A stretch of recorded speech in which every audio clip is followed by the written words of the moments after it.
Hello, everybody. Welcome back for another week of Growing with My Fellow Growers. It's episode 339 this week. I'm your host, Jack Greenstock, joined as always by an amazing panel. I'm going to pass it over first this week to Spartan Grown.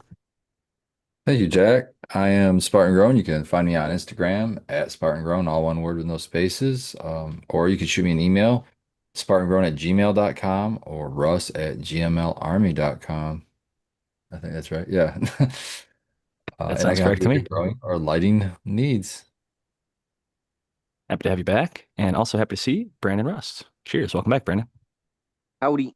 What's going on, everybody? Happy to be back. We're having our Black Friday sale, so 20% off on the Full Crop Science website, Bokashi, earthworks.net. Soon we're going to be changing the .com, so we'll be relaunching because we got our new trademark and all that stuff. So keep an eye out on that. And then yeah, got a new you can check out the YouTube channel. I've been doing podcasts and stuff like that.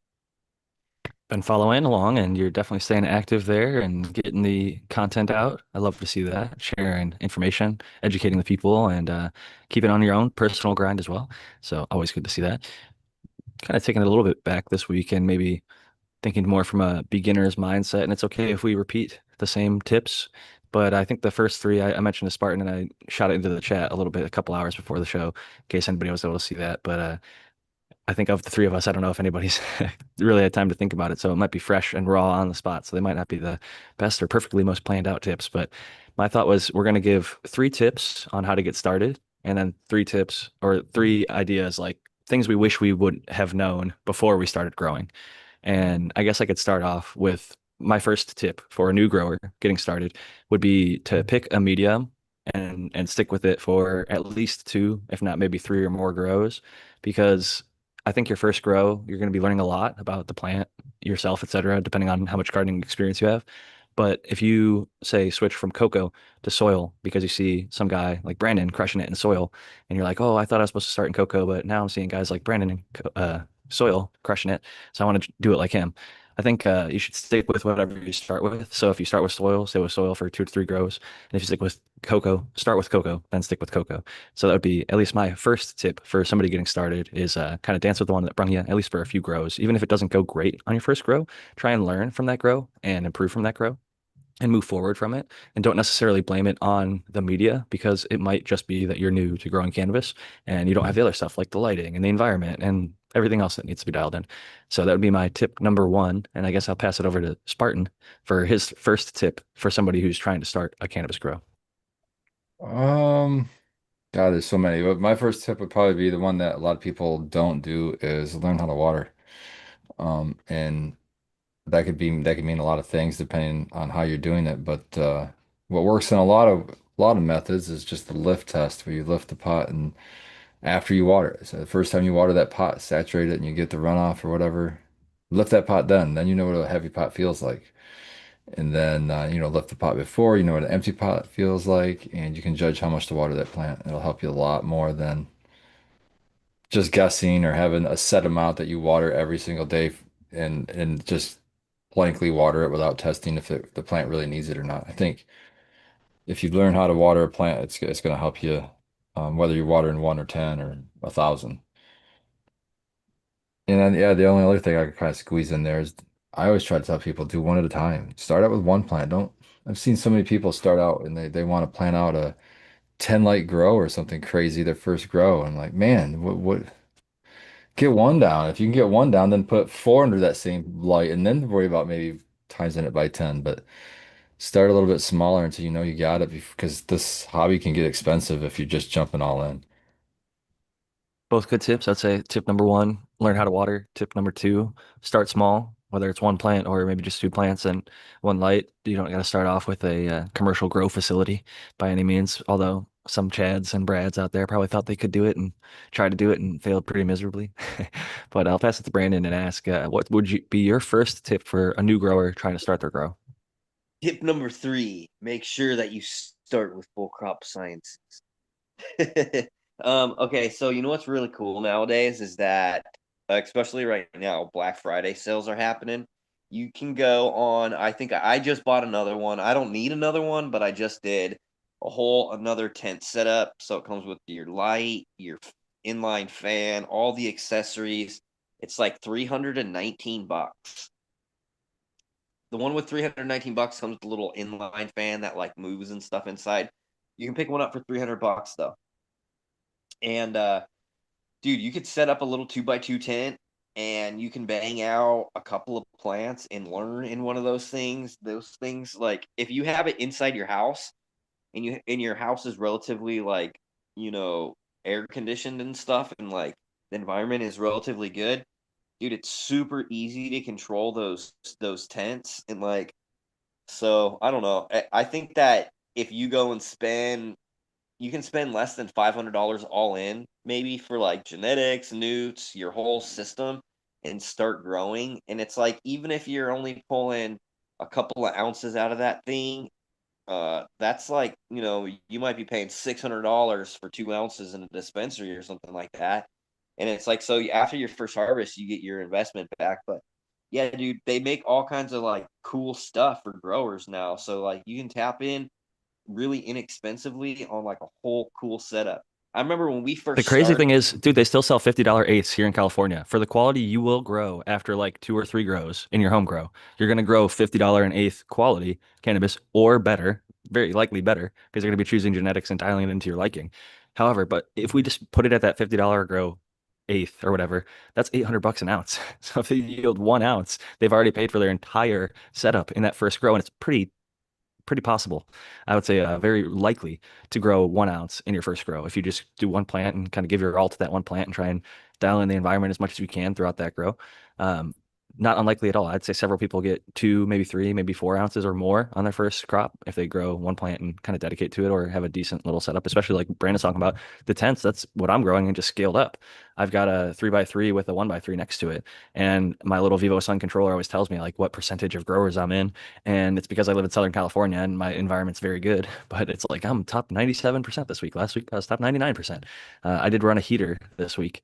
We have a little electronic heaters in our wall that have a fan that blow the hot air through the place, and they're actually extremely effective. I used to have a little space heater that I used for my old spot, and we would just kind of move it around wherever we were sitting and hanging out. But this thing is like way more effective. It's like it might be a little bit old school, but it's like electric coils. They heat up, and then there's a fan next to it, and it just blows the hot air into the house. And there's 3 of them, like one on the kitchen level, one on the living room level, and then one in the bedroom.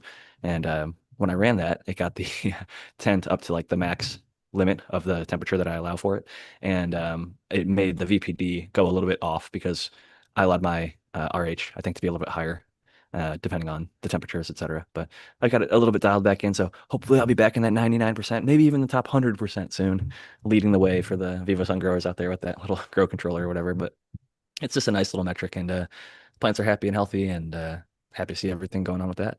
But yeah, I would agree with Brandon 100%. A kit is nice because it has everything from exhaust fans to a light to sometimes they have pots and pot holders and maybe Oh yeah, even watering cans and like there's Trellis Net, dude, they fucking rock that little. Look, I'm not sponsored by them or anything, but I have like this issue where like I can't stop popping seeds, and like I'm always running out of room and shit. It's like, and I'm addicted to like, oh man, I need to get another tent, and then I'll be like, oh, $300, hell yeah, I'm getting another tent. And you make so a lot happen with them. You've shown on the show several times that you can get harvest out of them and do little pheno hunts and pop stuff. Even if yeah, it's a dude. secondary veg area, it just allows you to have higher production, more clones held. Like I've got the GG4 and the Death Star right now, and I don't have tons and tons of space, but I'm just happy to have those 2 cuts. The amount of people that have reached out through the open source Cannabis Genetics Alliance that I put out on the podcast is kind of astronomical already at this point, but I'm stoked to be sending them out here as soon as I start getting them rooted. And the Death Star, for example, I'll probably cover way less people reached out for that one. So I've got a big, massive plant of it right now, and I'm like looking at it. I'm like, all right, there's a cut, there's a cut, there's a cut, there's a cut, there's a cut, there's a cut, there's a cut. I'm like, holy shit, dude, this thing is looking juicy. Like I can't wait to start filling up the cloner with the cuts off this thing. So probably this week is a coming time to start taking cuts and filling up the cloner with that. The GG4 also is looking like it's gonna be throwing out some pretty nice happy cuts, and so can't wait to get those out to the people. But getting back into tips for people getting started, I would say that I would actually start with a seed. I know that it's probably more consistent to get a clone, but sourcing of clones, unless you're getting it from one of us through the open, if you're listening to the show and you want one through the open source, that I will say mine is going to be delayed. So don't wait on me. Get something that's a little bit quicker and more readily available, like a seed or a clone from a local dispensary or nursery if you have reliable ones in your state. If not, or if you have friends that are already growing, etc. And even then, I would probably stick them in quarantine, watch them for a little bit, and don't put them in with the rest of your equipment. Have them in like a little box on the side somewhere, outside your grow area, and then you know, just be careful with what you're bringing in. So I'd say tip number two, when sourcing genetics, be a little bit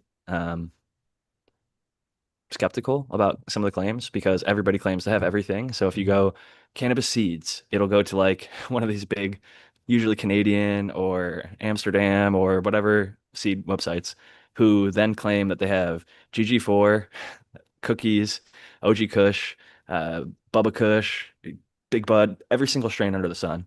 And it's all by them. It's all by you know, Canada or whatever Amsterdam Seed Bank that they claim they have everything and they made it themselves to the original creator. So take a little bit of time and actually look into who some of the creators of the genetics are and try and source good ones. They might be slightly more expensive, but oftentimes they're not. Like I'll give an example, Rasta Jeff, Irie Genetics. If you want something orange, he's got one called Orange Gasm. It's very orangey. A lot of people get great orange from it. It yields well, potent, simple, affordable.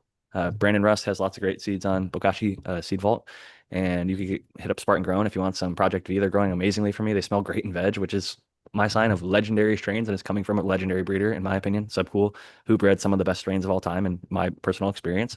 And to carry that on, like I'm going to make it into F3 and cross the F2 that Spartan gave to me into everything else that I have. So keeping good genetics and getting good genetics is a big part of it. And if you can start off, I've seen even like good genetics do well in decent to bad environments.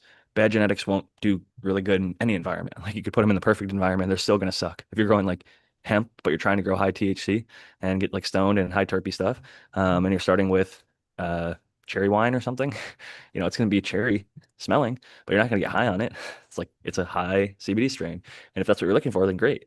But if you're looking for high THC, high terps, then don't start off with actual hemp, even though me and others might start labeling everything hemp seed, or for collection or for bird seed or for exotic, whatever, exotic bird seed or fishing lures, whatever loophole we have to go through now with this current hemp.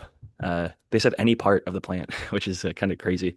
And they went through like and labeled every from I read the actual law that reopened the government and the hemp provisions, and it is pretty fucking I would say bleak for hemp industries and people like us. But that said, it was completely unregulated slash illegal for a very long time, what many call the black market, and it was in a way for a long time, and we kept it going. So I'm not going to let One of that my stop us. favorite ones that worked for me on a customs form. I don't remember where I was sending. I think it was Canada, and I claimed them as beads. And then in parentheses, I put tiger stripe bead, and then in parentheses, I put undrilled. And they Very made smart. it. That's a good plan. I saw somebody put grass seed, and that went through once too, which I thought was pretty funny. I know Tao uses the international stamps, so if you get them from him, he can get them abroad that way. And yeah, I'm generally upset to hear slash think about the idea. Thankfully, it's not going through for at least a year, so you can call your congressperson, you Yeah. can call your local legislator, senators, etc., and you can complain and say, "Hey, this is fucked up. Like this is ruining industries. This is going to harm the U.S. We're going to lower our tax revenue, and it's going to put people in jail that shouldn't necessarily be there. They're victimless crimes. Like these are people that are." Hobbyist growers doing things that are legal in their states. So to all of a sudden start pretending like it's dangerous or harmful to be doing what these people are doing, like ourselves, sharing clones and seeds. We're really not hurting anybody. We're just a hobbyist little enthusiast community that are, you know, in our own living rooms or bedrooms or basements or garages or backyards, having a small garden that we keep to ourselves in 95+% of occasions. Some people let some of the stuff out, whatever. But a lot of people are literally just growing for themselves. So it's asinine to me to think that what reopened the government was prohibition, what now 4.0, 3.0? I don't even know. It's hard to keep track, but I'm going to keep fighting and keep advocating and stand on my soapbox occasionally because I see a lot of people and I used to be in this field and I know if you've been arrested for cannabis or other things and gotten like a felony, then you can't even vote. But A lot of people are apathetic about voting, but I think it is one of our best ways. And even if you're not going to vote, just calling the people and complaining, writing letters, bugging them, that will make them think that if you're willing enough to call them, then they're going to think you're willing enough to go vote. So, or even send in a vote if you're in a state that allows for, absentee type stuff. But off my soapbox and back into the grow tips, I will say, kind of doubling up on Spartan Growns with the watering is making sure that you're appropriately sizing your pot to your plant. So starting with the seed, I like to start in a solo cup, like a little red solo cup that you drink a, soda or beer or whatever out of. And I'll also put a clear plastic cup inside of that, fill that with soil, make 3 or 4 small holes in the bottom of both cups and use that until maybe 5 or 6 nodes, maybe a little bit more when the plant's small, because that allows me to, like Spartan was talking about earlier, with watering where you can lift the pot. I'll water everything, get an idea of what it's like when it's heavy, and then with the clear cup, you can pick it up and then actually see, oh, there's moisture in the bottom third still, or there's moisture in the, top third still, or wherever, or like even when you water, you might have thought, oh, I soak this adequately through, but maybe the water didn't have any like saponins or anything in there that would make it a little bit wetter, wetting agent. So like yucca or soap nuts or something like that, that would make the water stick better to the soil instead of just running straight through, depending on how dry it is when you get it. That's why before I even wet my seeds, I actually the night before, I'll fill up all the cups with soil and then fill up I think it's like a 12 by 24 tray, maybe like 1 foot by 2 foot. They're like the little clone trays. It's a little rectangle or whatever. And I'll put all my cups in there with the soil that I'm going to plant my seeds into. And I'll just fill the bottom of the tray with water and allow the soil to soak up. Like bottom watering is what it would be called if there were plants in there. But it's literally just for the sake of pre-moistening the soil so that when I go back to plant those seeds, the soil's already damp, and if it's not, I can just mist the top of them or give a little bit of water, and it's almost like a sponge. I just saw some video saying sponges are actually shipped wet, which I didn't realize. The ones like the sponges you buy at the store, like yellow sponge with like the Brillo pad on the back, they come with a small amount of water in them because if they didn't, they would like harden up and then it's really hard to get them to take water. And they're kind of crispy and crunchy and not so appetizing looking for anybody who wants to buy a really, crunchy hard sponge. So I guess they are shipped with a small amount of water in them to keep them prehydrated. And I think sometimes you will see soil. Like I've gotten soil that is actually damp, whether it's from the transportation, like it rained and the box, the cardboard box that it isn't is soaked through. And so that soil, the plastic bag, even though it might be sealed, the moisture I think gets in there. It's like a giant uh, you know, thing that wants to attract moisture and some of it's going to get through sweat. Like if you have a cup that you're drinking out of that's really cold, or a soda can, you take it out of the fridge and you sit it down, start to drink it. After a few minutes, it's going to start to sweat. So even though it's completely sealed, the tin is solid. The fact of the matter is it will eventually leak out some. In the case of the soil, it will soak up some of that moisture. So going back to the pot sizing thing, long story short, starting in that solo cup, I like to go into a 1 gallon pot. And then from 1 gallon pot, something like a 3 or 5 gallon pot or an earth box or a city picker.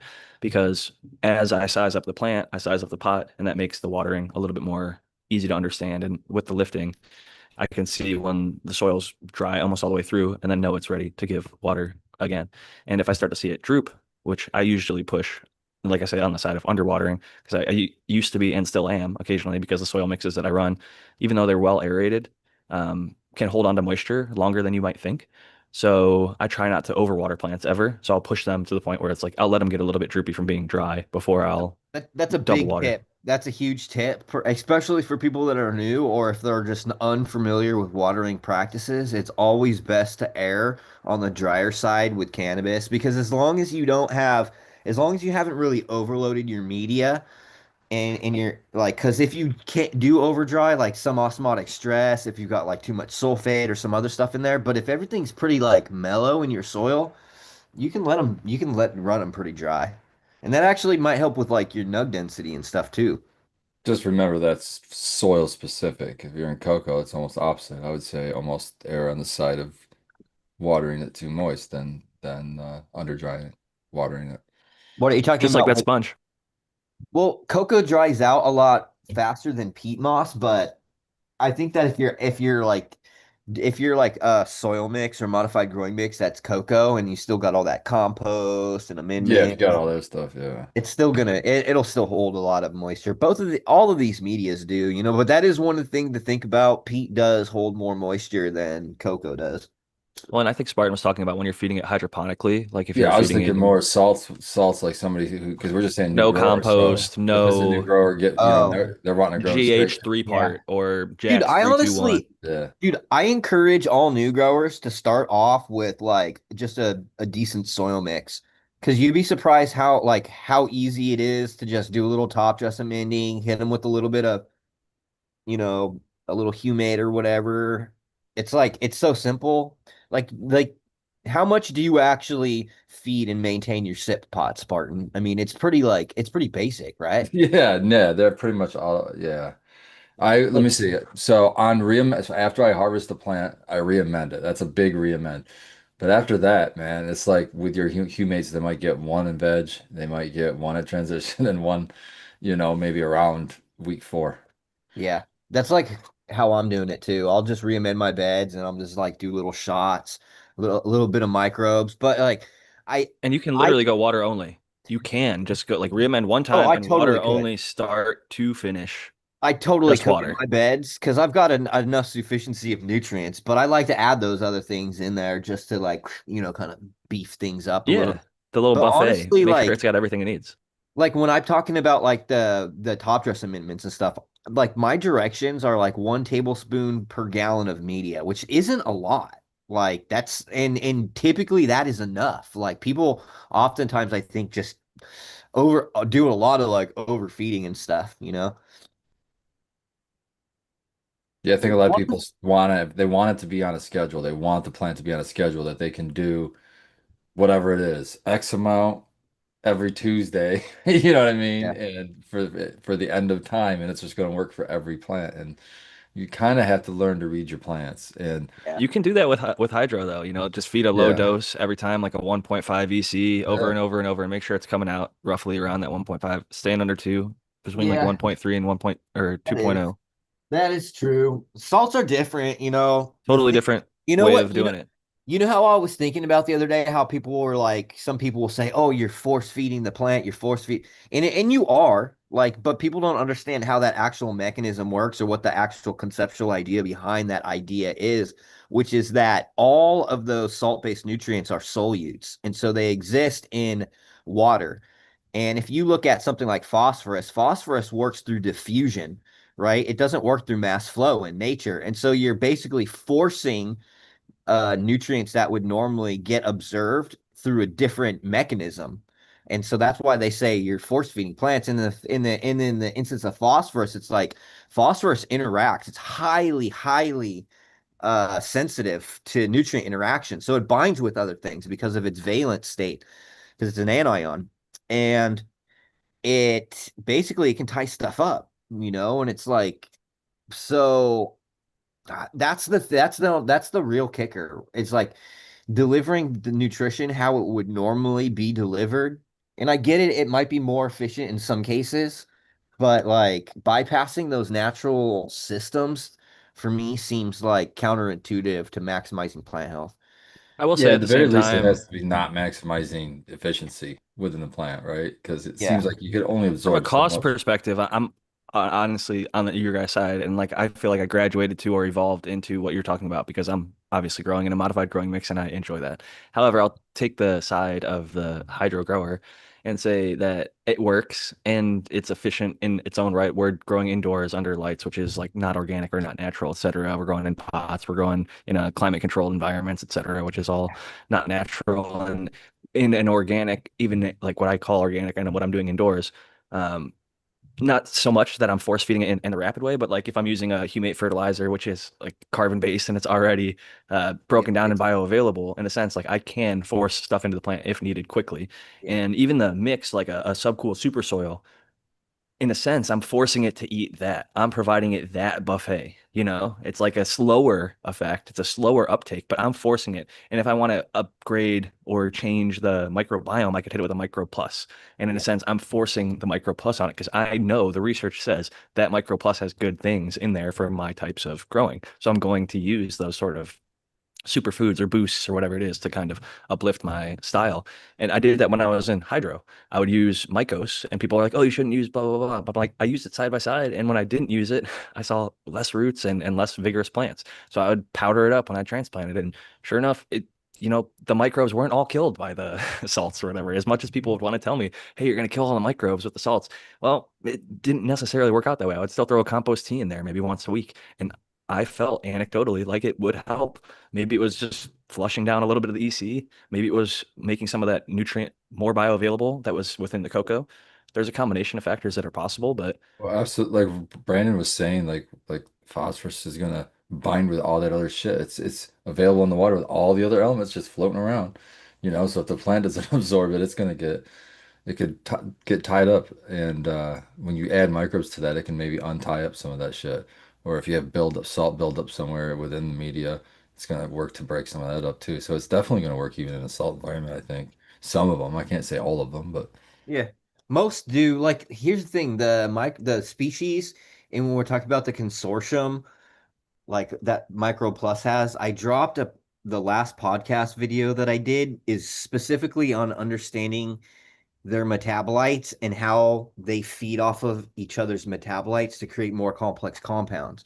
And a good example is something like lactic acid bacteria and yeast will quickly consume sugars, right? And the yeast will produce alcohols, ethanol, and CO2 and some organic acids. And then the lactic acid bacteria is going to produce things like acetic acid and lactic acid.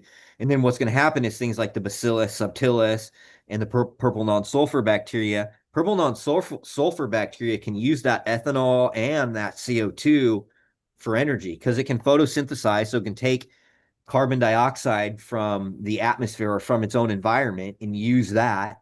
It can also convert that ethanol into energy. So it's basically like the labs in the yeast basically produce these compounds that, like, alcohol kills other microbes, right? So the ethanol is basically clearing the battlefield, and then these other microbes are coming in and neutralizing it, right? And using that as an energy source and a carbon source to build things like phytohormones and different enzymes that are breaking down organic matter. And then, like, Bacillus and Pseudomonas, they're creating biofilms.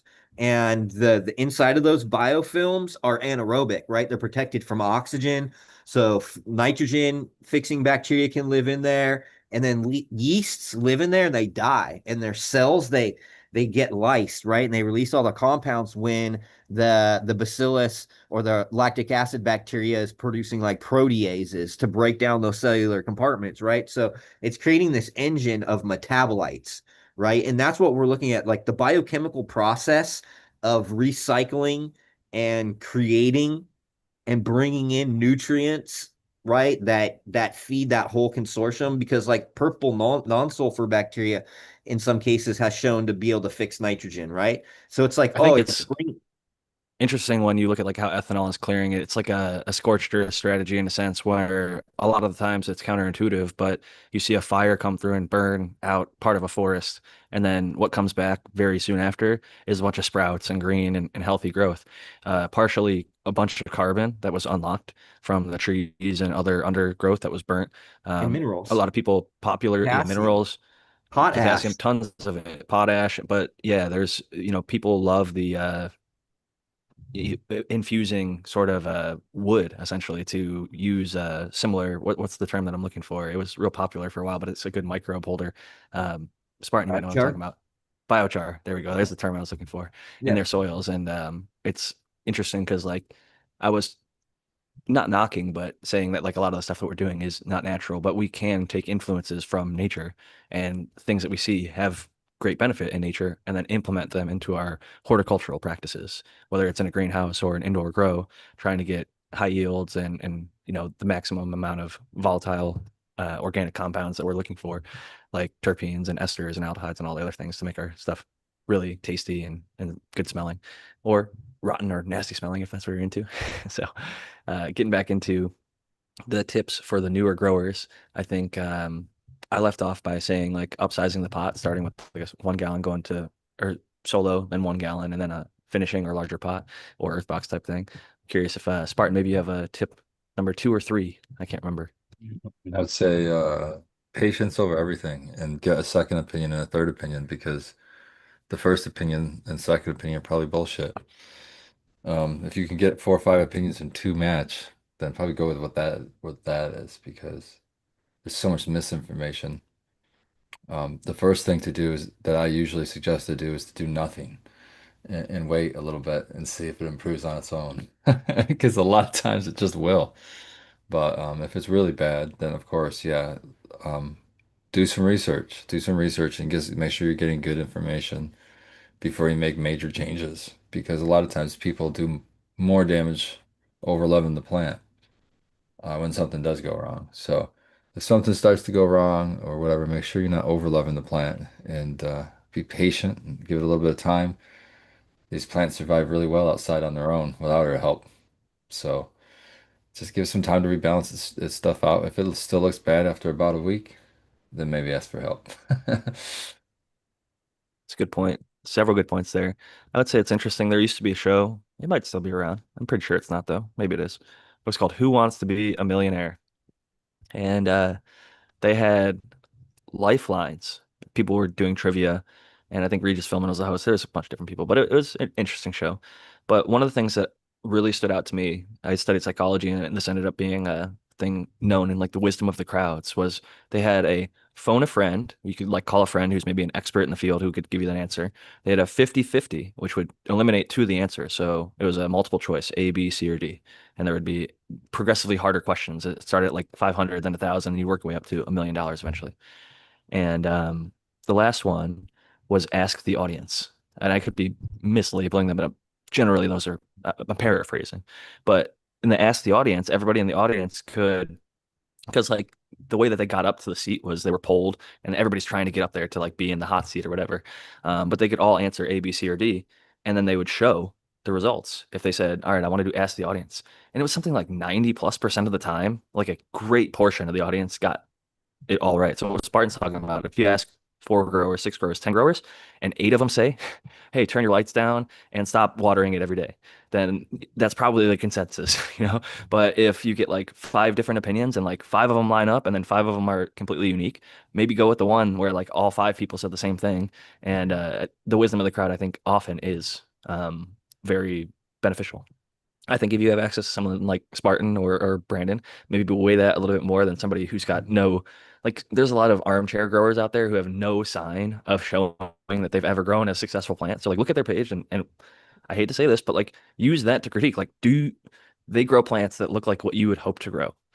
Do they I know, have you know photos what's of funny themselves though? start to finish? I had somebody on my somebody just was like, you don't even fucking grow. He was like, you don't even have any plants on your page. And I was just like, yeah, because motherfuckers like you keep reporting me. It's Getting them like, deleted, yeah, that's true. That is true. So you got to be careful with that stuff. But I will say, Brandon's been around long enough where if you've watched enough of these shows, you can go back and look at you walking through different grows that you've been from Hawaii to Oklahoma. And I remember some even back in the day. I personally went to here in San Diego. I saw your grow, and so oh I yeah, definitely know you've been doing it. did you come by to the pad that I had in Alpine?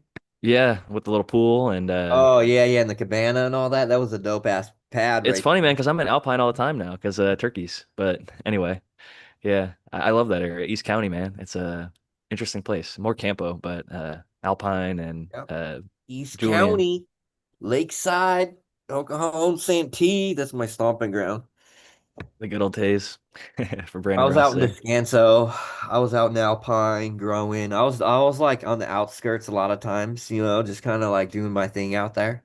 I saw my first ever wild turkey. Well, actually, like in the wild, Oh yeah, we at got wild Descanso turkeys out Wall. here. Descanso Wall, it's like a hiking trail, and it goes out to like a little cliff drop off. But I called one and it was a Jake, and I decided not to shoot it because he's a little young one. And I'm like, I'm gonna let you go. I'll get you in future falls for my Thanksgiving. But right now, I'm just going with the old butterball turkey.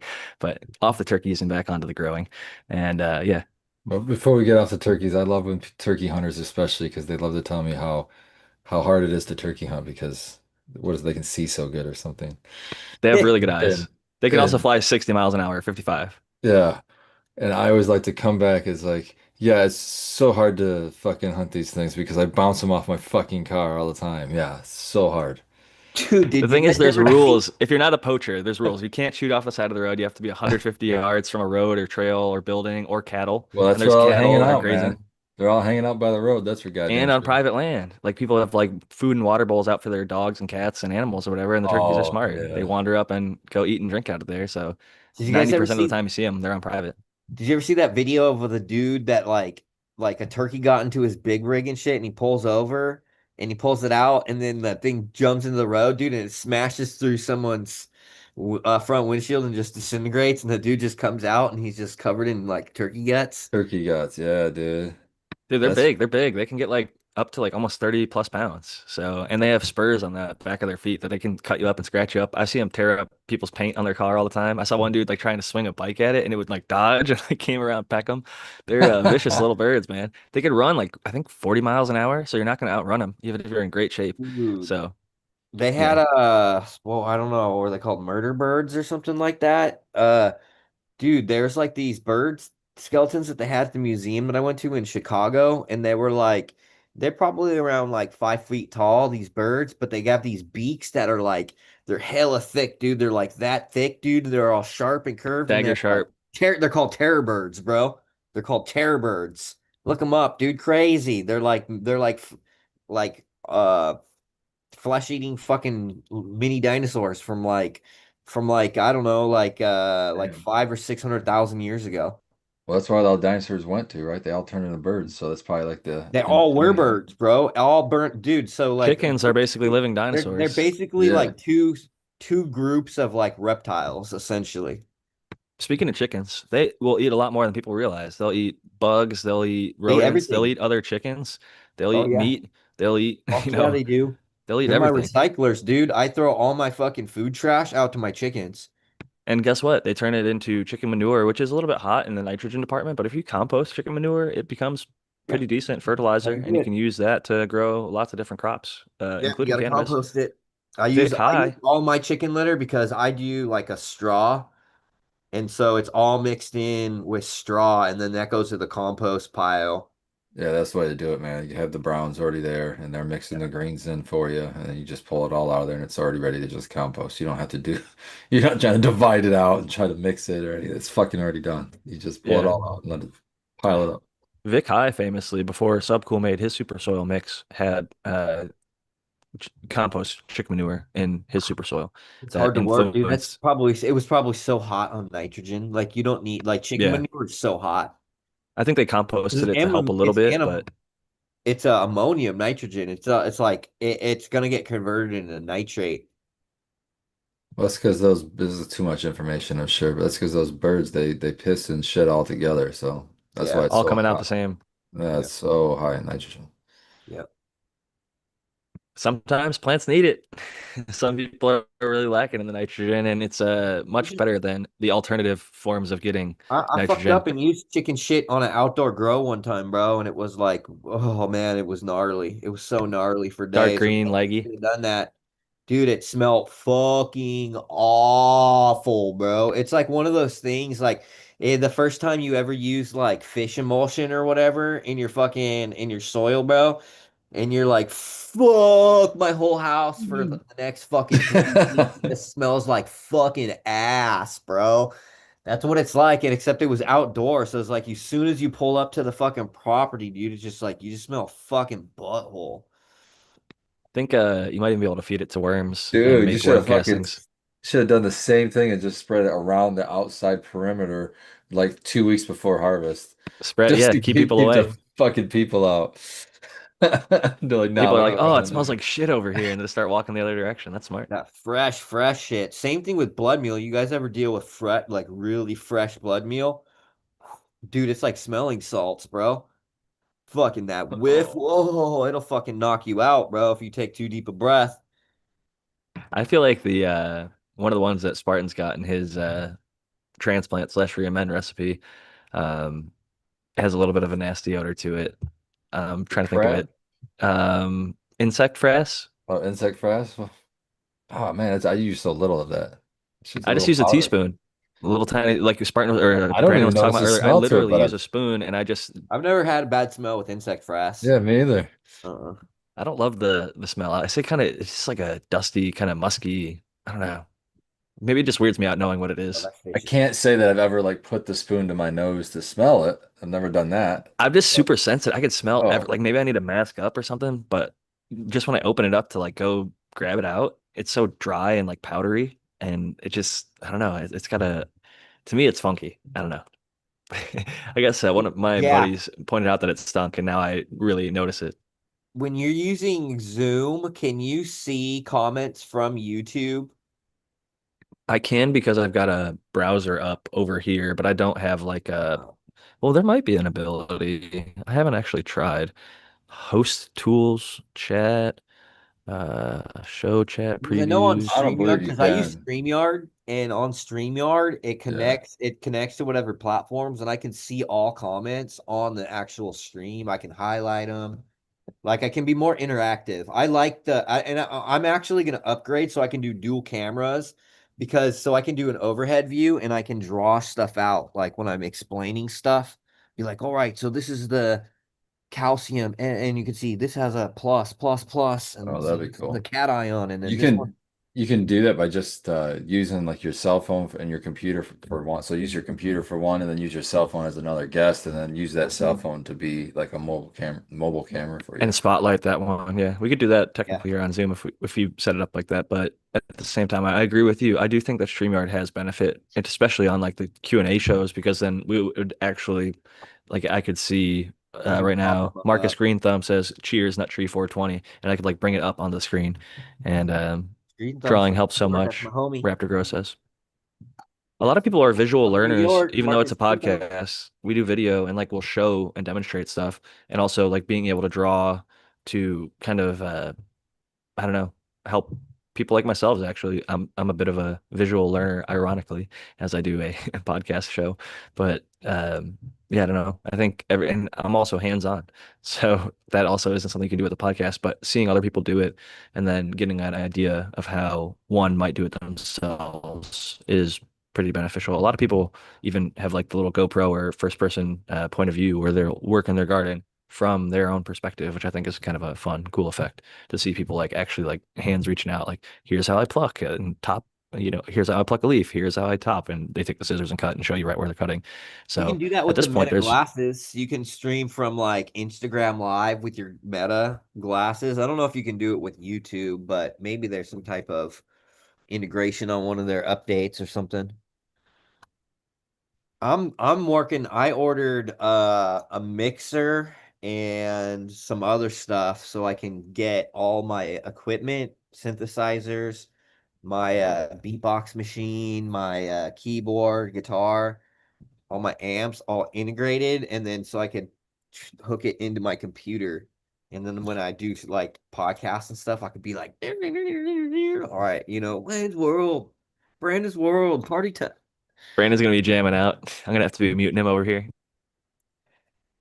He's gonna get too into it. It's gonna be It's fun. Brandon's live rock show. I'm just it's cool because I built this, like I remodeled this whole room. I like did a really good job on it and stuff. And I'm like, you know what? I should just turn this into the podcasting studio. So I put my Grateful Dead thing behind me there. I'll probably hang some guitars right here off the racks because that's where you hang stuff. And I don't know. I've got a big ass monitor right here, Good stuff, man. multiple Definitely. camera angles. We'll see. Speaking of setting stuff up, you gave a couple tips earlier. Maybe what's tip number 3 for a new grower that's getting started? Or Um, I would say, environment is a huge thing. Just maintain proper environment. Really look at those VPD charts and remember you're running LED, so it's okay to run things a little warm. Like even if you're in the, mid 80s in your tent, as long as you've got a decent humidity. You know what you can do? $300 for one of those tents. You spend another $60 on one of their humidifiers that you stick on the outside of the tent and it plumbs right inside it. Dude, you can keep your environment like okay, so I have central AC at my house. It's usually sitting right around 72 degrees, right? So ambient temperature in my house is 72 degrees. So even if I pump air into my thing to cool my tents down, so if it gets too hot and the little fans click on, the cooler air will help cool it down. And then I've got those little humidifiers sitting on the outside, dude. And those things, dude, that little setup is so perfect for home growers, dude. Like, there's no, unless you're like, I'm gonna go build out a room or something like that, dude. Those 2x2s, 3x3s, 4x4s, or 5x5, they have all different size fucking, They have ones that starter. will fit the coat closet. That's what I used to grow in. It was like 3 by 1.5. It literally fit the size closet that I had. My wife was like, "I'm not using this closet too much. Like, why don't you grow weed in there?" So it's like, okay, Dude, and it found a makes tent that fit it's so exact size. crazy, bro, because like when I remember being like 15 years old and rolling over to my friend Sean's house and he's got like the fucking HPS light in his closet, right, with like a couple of fucking plants, just like totally not, we both knew nothing was gonna come of it. You know what I mean? It's just but that's how a lot of people started. We're like, oh, I gotta try to grow some plants in my closet, and sometimes you get it, but now it's like, dude, when you start, you can like, you don't have to worry about jerry rigging your closet. You can put a tent in there. Bam. Yeah. My Hey, buddy moved into a like, house so and it was awesome. busted for a grow at some point and they had bamboo lined walls and blurple lights and like a couple closets in the basement. I just thought it was the Ooh, funniest it's storming kind of out setup there. because like they removed the lights, but like the bamboo was still on the walls and all these closets in the basement. It was just like such a funny kind of a thing to think about. Like that was their path to, I don't know if it would keep the moisture in or out or what the deal was. Like I feel like bamboo would make like rot and just We're not be the most ideal walling for a grow, but that's what they chose. That and blurple lights. But this was a I long feel time ago. spoiled. I feel spoiled as like as a home grower nowadays because there's so many options for me to like, make things awesome. You can literally have it all delivered to you if you have an Amazon Dude, account, I just dropped know. off to your front door in a Dude, box. I ordered another tent. Okay. I ordered their camera, which will take a picture every whatever 10 minutes or something like that. And then it'll compile it in a time lapse. So you can time lapse your whole grow. I was like, fuck yeah, let's do that. I was like, dude, I'm like, so I'm gonna start. I started a new YouTube channel so I could separate like the full crop science stuff, so I could just be more specific for science stuff, and then do like genetics talk and like more cannabis related stuff on my other channel. Um, and so I was like, I'm gonna start off with the basics. I'm just gonna go, this is how you build one of these little tents to start off. And it's like I already have a couple of tents, but it's like it's so cool because those tents will allow me to rotate and continually pop seeds while I still have like my regular like, oh, here's my fucking Percy weed over here. And I might only be pulling like a couple of zips or something out of these tents, but I'll set some goals to be like, okay, I'm gonna try to get 200 or 300 grams off of a 100-watt light, in a 2x2 tent. And we'll do like these grow challenges. Day one of trying to get 300 grams of, and just make fun videos like that. But it's cool because I'm setting up because, I've got stuff that I really love that I've made and I want to keep testing and running stuff, more Limarilla, more of those Limarilla crosses. I want to get back into the MK Ultra, the Trainwreck MK Ultra crosses, and but it's like, man, I'm so limited on space. But it's like I don't need a lot of space. I just need a small system where I could constantly rotate things through and like take some cuts and save these and then oh these ones are males, let's get rid of this, let's get rid of this. Okay, now we have all the females, let's throw these in this tent, see what they do, and just be able to run through stuff. And it's so much fun, dude. It's like, and I it's love it. It's I and citizen it what science in a sort of way because like the one guy I listened to a podcast, he said I could hit 2+ grams per watt using this soil and this light. And I was not hitting those numbers at the current time. And that was on my own fault. I didn't have my environment dialed in. I had too much light for my space, etc. But when I moved towards the lighting system that they had mentioned and the soil that they had mentioned, didn't right away hit it 2 grams a watt. But after a certain amount of time, I started hitting it pretty consistently, and 2.12 grams per watt was the most I ever recorded. And I stopped recording after a while because I just had enough that it didn't matter. But yeah. So I would at with modern stuff think maybe 2.5 grams per watt of light that you're running, like 250 if you ran 100 watts would be a pretty high bar, or 300 like you're saying that'd be a really high three to one. I don't know if that's being done or if it's already been done, but I can like say for sure, dry, weight, trimmed, and everything. 2.12 is something that I did in a tiny little tent. So I know others out there are much better than myself and could do much better than that. So it'd be interesting to see what kind of numbers people are able to pull. Because I still think, well, now especially we're the cheap home grow, and we're always thinking about how to save a buck and how to grow it as affordably as possible. And I was talking like $1 to $2 per gram, but I'm sure people out there are even able to get less than that once you get set up and once you have your inputs. Like if you're just talking and not including time, I do think it's worth considering paying yourself for the time. But for most people, it's a hobby or a passion, so it's not worth considering what time they would put in versus like a paying somebody labor in that regard. I would do it for free. Obviously, I do. I love it so much, right? All of us that are doing it at home aren't trying to do it to get paid for it. We're doing it because we want the, best quality, cleanest product and know the supply chain from start to finish, which I think is one of the best reasons to grow your own if you haven't already started. If you're listening to this and you haven't, or if you're encouraging others to, maybe you could be like, hey, this episode, they three different growers gave three tips on how to start growing. And then they talked about three things that they would have wished that they knew before they started growing. And one thing I say I'd wish I knew before I started growing, and it's partially because I've worked with other people both in person and online now. But I wish I would have taken IPM a little more seriously. So when some of my buddies ran across stuff, or when I ran across stuff at places that I was working, we would have seen it earlier and then been able to know what it was and then had adequate solutions maybe already on hand or know what to order and how to use it. Now it just takes a couple of like maybe days or weeks to go through and figure out like the common pests that are in your area or on cannabis. Like spider mites, as an example, if you don't know what they look like or the damage that they do to plants, it's good to learn that.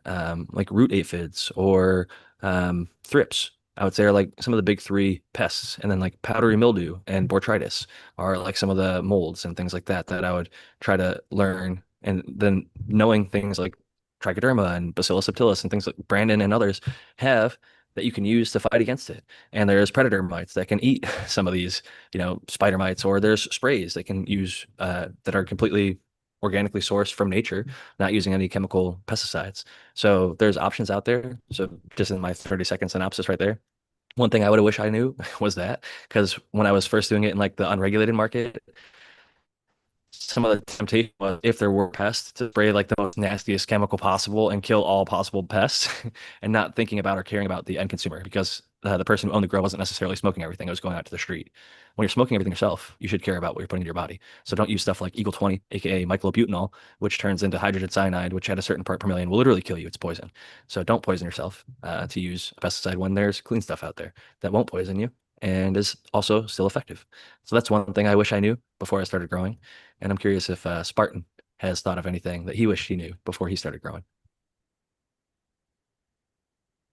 Sorry, I had too many mute buttons. I think, well, you kind of touched on, well, I'll say two things because the first thing I want to say is very similar to what you said as far as genetics being important. Um, but I'm going to disagree with you about going the route I went and what you suggested with the seed banks or something if you go searching for seeds.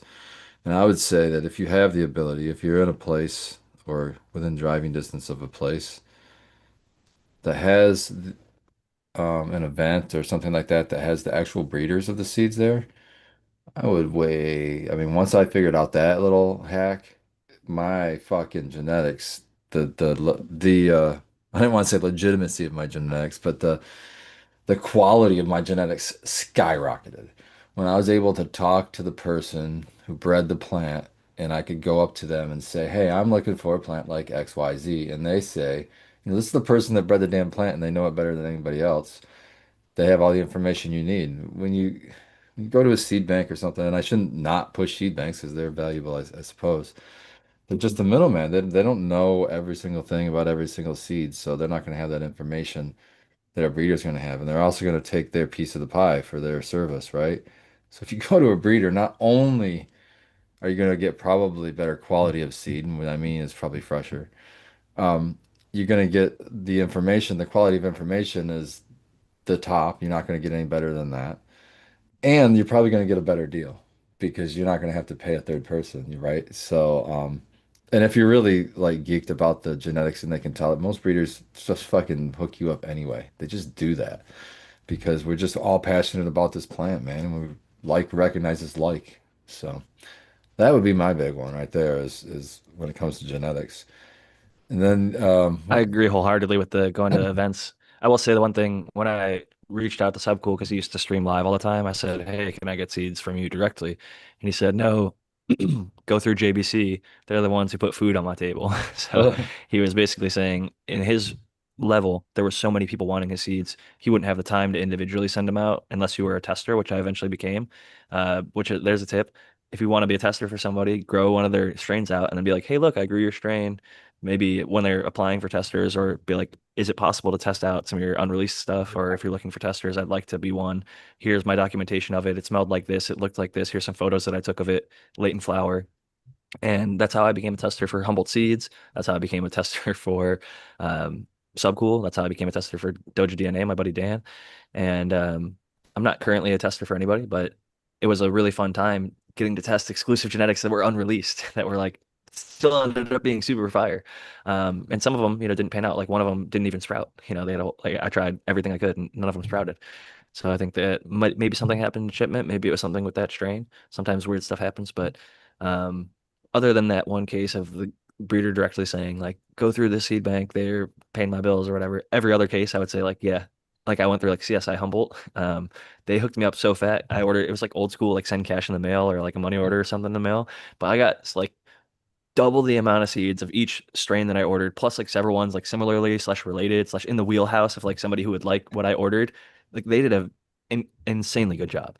And if you can go to an event and talk to him in person, and if it is the actual breeder, like a Brandon or whoever would be behind the table, it is cool because you'll be like, "Oh, I'm looking for something that is gonna, help me clean my house or uplift me or put me to sleep." And he's like, "Oh, of my stuff, this is the one that does that the most, or this is the one that does that the most, or this one tastes the most like that, or this is the most related to that genetic you're looking for." So having that hands-on experience is amazing. Another one that comes to mind is Jinx Proof 9 pound hammer. That's that one that'll put you on your butt and put you to sleep a lot of the time. And he breeds a lot of really interesting and cool stuff. And was a It, former it, TGA, the Green Avengers weed nerd back in the day, making seeds and putting them out there for the community. for like the people that know the varieties that I've made, it's like there's like a wheelhouse of profiles within the majority of the things that I do. It's usually like lime chem, um, the blueberry, right? The blueberry train mac. But mostly it's all lime and chem stuff, dude. That's like pretty much my wheelhouse. So it's all old school funky stuff.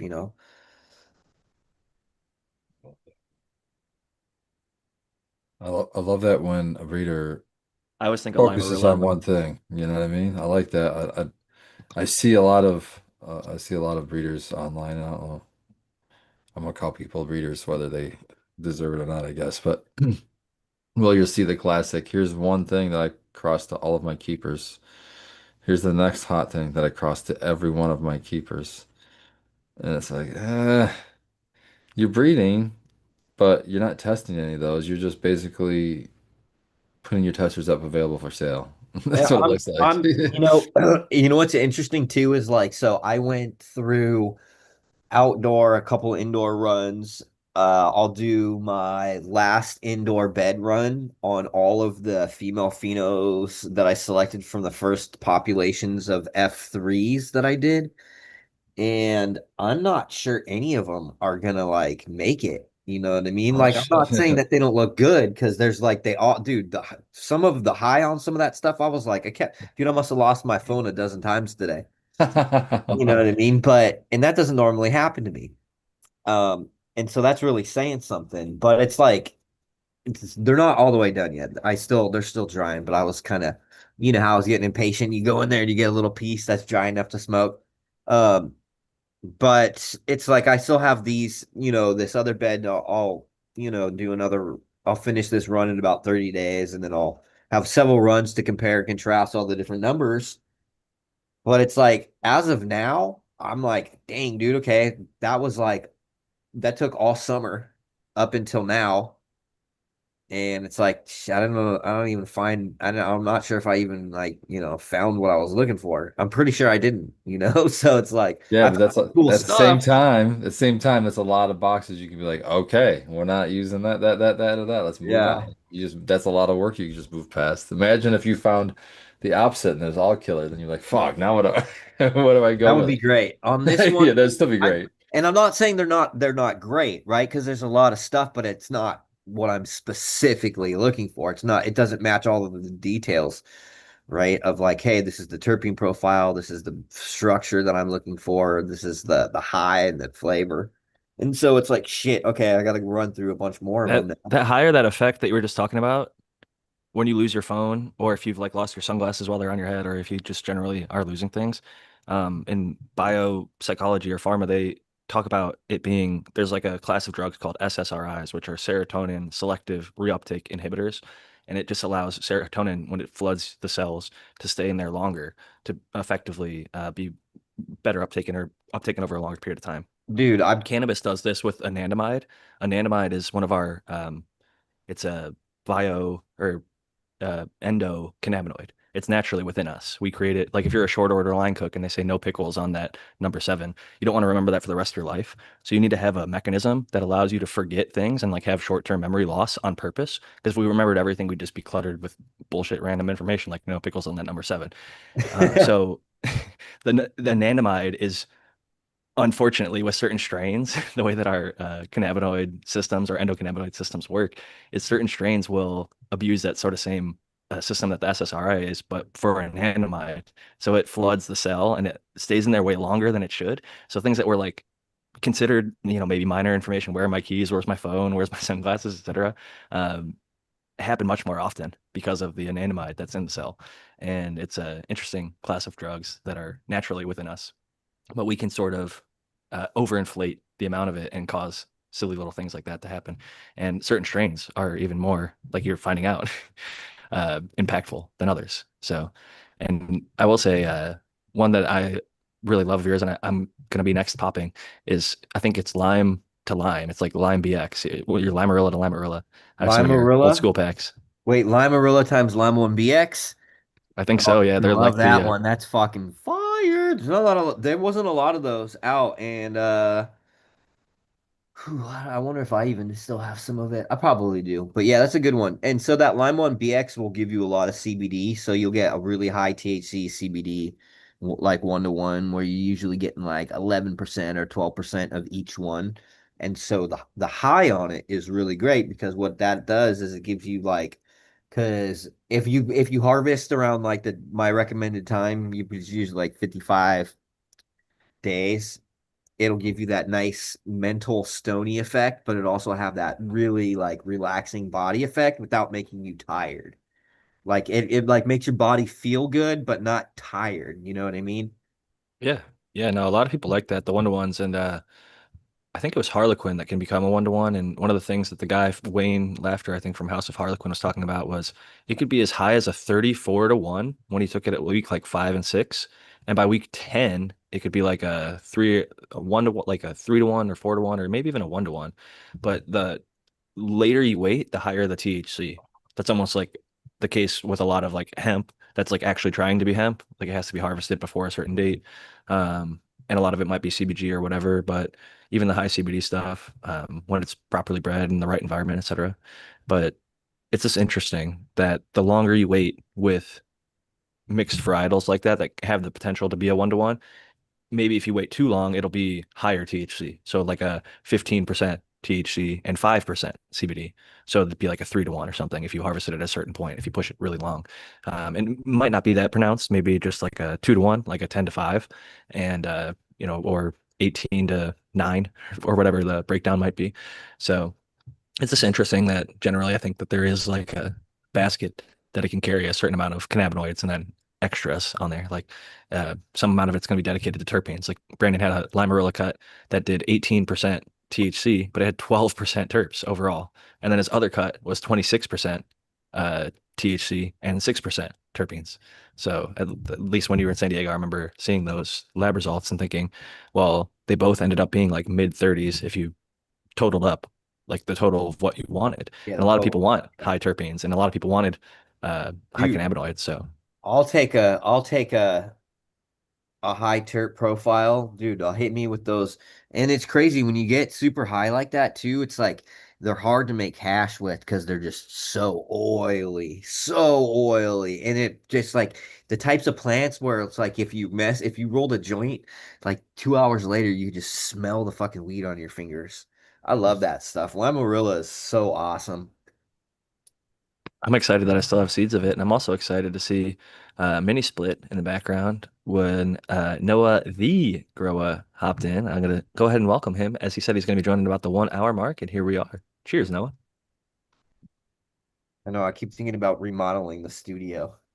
Just like changing, I mean, not remodeling, but changing things around. Maybe he's still getting settled in, but Noah, whenever Cheers, you're ready, cheers.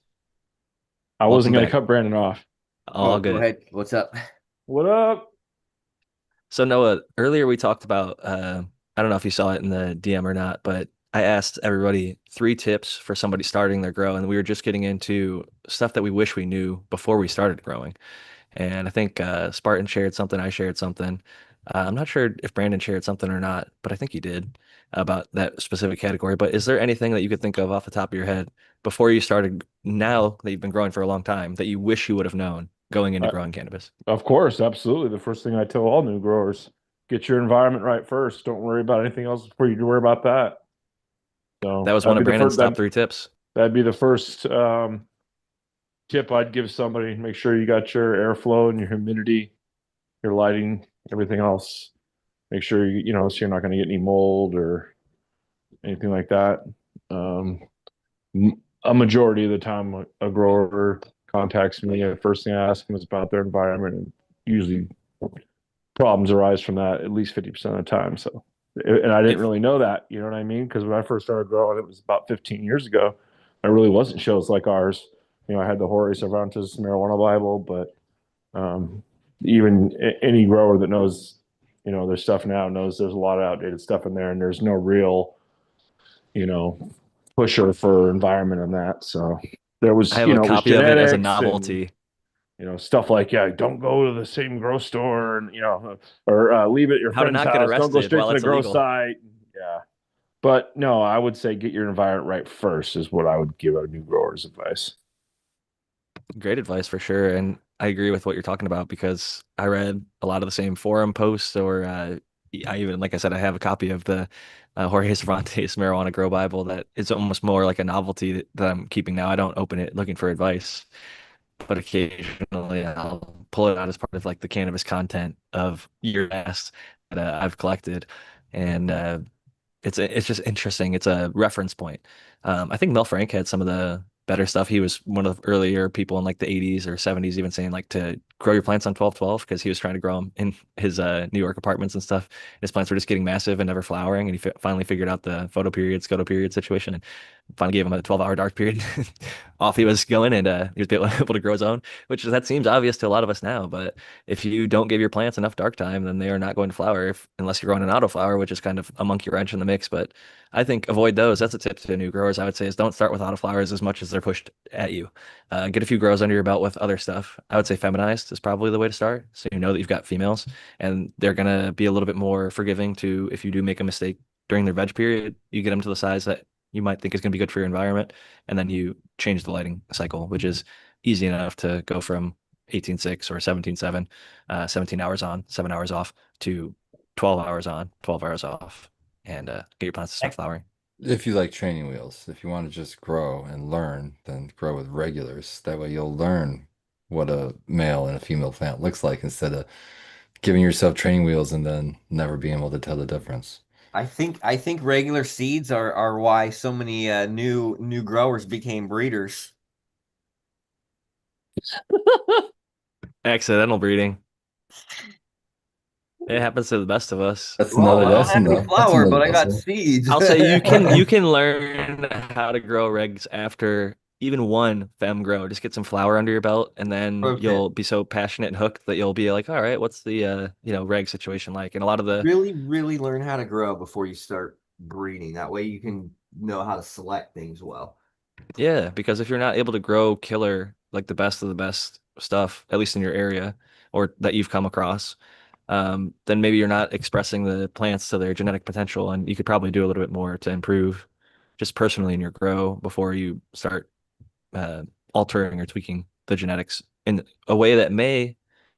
A lot of people think that their shit don't stink, so they might start breeding and thinking that their stuff's better, when in fact they might be selecting for lower terpenes or lower cannabinoid content unintentionally, because it's a lot more difficult than sometimes we might realize, and that's why a lot of stuff out there actually doesn't pan out. It doesn't become the next GG4. GG4 is still fire today because Dude, so good, man. So fucking good. Dude, Gorilla Glue. When we're talking about Gorilla Glue, we had a podcast and we had Dawn on here and Josie Wales and the cool thing about Gorilla Glue is people don't understand like it was a variety that came out that rivaled things like OG Kush and all of its predecessors. It came out, dude, and people were like, this is legitimately fucking competing on all levels of the fucking industry. It was a top performing cultivar, dude. It became so hot because of the effect, because of the look, because of the way it grew, the because smell, the taste, it everything. smashed cups, dude. It was winning cups when they were rigged. The cups were rigged, and it was so undeniably better than everything else. They couldn't be like, "Hey, this isn't better than everything else," because it was at the time. I think it was like 2008, 2009, maybe 2010, 11 when it started coming around. No, But no, no, Yeah. no. It started coming around 2013 after because it was first released, I believe, in Michigan, at a cup in Michigan, right? And then it got up to Northern California, dude, and then after that, it just off to the out. races. Yep, it was off to Pandora was out of the box. we got it in 2013, right after it, I think right after it had won a cup. The cool It's thing is it like, was documented. I hope that the forum's still out there, but he got it from like Gray Skull Seeds. He got some of the parents. It was like a chem sister across to the yeah. chocolate trip or whatever. I And he went tells to the his whole house story. in Vegas where he made it, you know what I mean? Well, the fun thing is he's a home grower. He wasn't like Yeah, he some was big, total massive home grower. international breeder or something that No, has like dude, a it was 1,000 plant crazy, facility. bro. I was like, he was legit just like a OG like home grower. Like I just got shit rigged in here, nothing it wasn't even like Retired crane operator. Dude like had to be clean yeah, for like 20 years and then he yeah. retired and now he could grow himself a little bit of weed and was using like I think if I remember GH organic or like something like that, the Yeah, GH dude, he organic was line. doing he had all kinds of stuff going on. It's like one of those things where it's like you go to your homeboy's house, then he's been growing for a couple of years, and he's got like six different newt lines and shit, like buds Yeah. everywhere, and like he's got like four different brands of lights, and like it's just Just like shit everywhere. like everything's oh cool. I got my humidifier and my dehu over here, and it's rigged up so it can go. It's like, Yeah. He was but an that I OG, man. mean. He talked about how people wouldn't give him shit. So he like got what he could get and he made best with like the fire that he could grow. And then although it was an accidental breeding, hitting fire creates fire a lot of the time. And he selected some of the most killer shit from there and they smartly hung on to it and passed it out. And Yeah. I've got it in my garden now. It's worldwide known. I've got two in veg getting ready to go in flower here in a little bit. My homie sending them back to me. He's he's had it since we've all had it since 2013 in our circle, and I was like, yo, just send me one of those back when you get it rooted. But he's also sending me some other older stuff that he made some seeds. So the Harawana cross the blueberry is one of them. I think that he's gonna That's send some me. killer shit, the marijuana. And Heavy. then he even told me that he has some the original blueberry train wreck seeds that he made, some original ones, but he said that he's only got maybe like a dozen of them and they're super old. So I was like, dude, send them. I'll put them in media. I'll put them in TC media. At TC. That's the workaround right now. People are talking about immediately for this whatever you want to call it, the reopening of the government that fucked the hemp industry is and the seed industry is to do it tissue culture. You could tissue culture and it's not a seed The problem is because they said any part of the plant. So that means clones and tissue culture. I think the Yeah, only but time that the there's only time that it you can test specifically it. It's not gonna have any. mentions THC, like what it could go up to in THC is when it talks about seeds. I don't know. I would reread. I would just say be careful and reread. I would go more on the Here's the gray thing: none area of of that shit is gonna just don't be too stick, public dude. about what you're saying. And I agree. We have like a year or like 100 I want None to of days. be it. very public about what I'm saying, and they can fuck off. The thing is, the reason why they're like, oh, a year. Well, here's the thing: for the next year, people better be fucking. You're gonna have to just go, dude, go fucking call, make phone calls, bug people. Fuck it, let's go. I'm also seeing But though that they're already honestly, starting to increase enforcement. Like people are saying that they're already having dude, shops I've getting shut seen, yeah, down. they're raiding Yeah, shops, I've bro. heard Look that. at it. I'm telling you, did it's I've seen I did a dozens, podcast sadly. earlier this morning and I was talking about one of the reasons why I think they did this is because the DOJ is getting their toes stepped on, right? And they're losing money. Because when we're talking about these industries, like the Justice Department makes money off of cannabis being illegal. And it's an economic benefit for them to have it illegal because they can ticket people, they can fine people, they can seize property, they can make money off of people going to jail, off of fines. They can make money off of the recidivism, probation, parole. They like there's an economy built in to our justice system, and cannabis being illegal is part of that economy. And so it's like, how much money are they losing? You know, not just the alcohol industry. So it's like I guarantee you that law enforcement agencies, the DOJ, tobacco, and alcohol are all kind of working synergistically together because again, they're all getting their toes There's stepped. money. Follow the money. You have to pay for your own ankle monitor in most states. So if you're Yeah, on probation or release or whatever work release, you have an ankle monitor. You're paying for that monthly to have it on you, and it's like a cell subscription, right? You have to pay for that. So they're making money hand over fist wherever they can. And you're right. When they have those occupancies, I've heard some are as low as 50%, and they're promised 80, and so they're having to pay that 30% gap of people that are supposed to be heads in beds on the private prisons. But it's much more than that, and it's much bigger than that. Unfortunately, but that's why we got to keep on fighting and spreading the word and making sure people are aware of it, especially in the states that have more limited freedoms. Um, like I said, we're seeing it. It's live. It's happening right now. It's supposed to be a year, but they're rolling up shops and everybody they're start homegrown and everybody just start fucking trapping. Just that's the everybody thing, in the dude. Overgrow. whole That's why I'm US, starting dude. to. Just I'm every sending single clones to person in the everybody. whole Over. US just has to start. And take it further than that. Start growing your own food too while you're Yeah. at it, if you have that That's ability.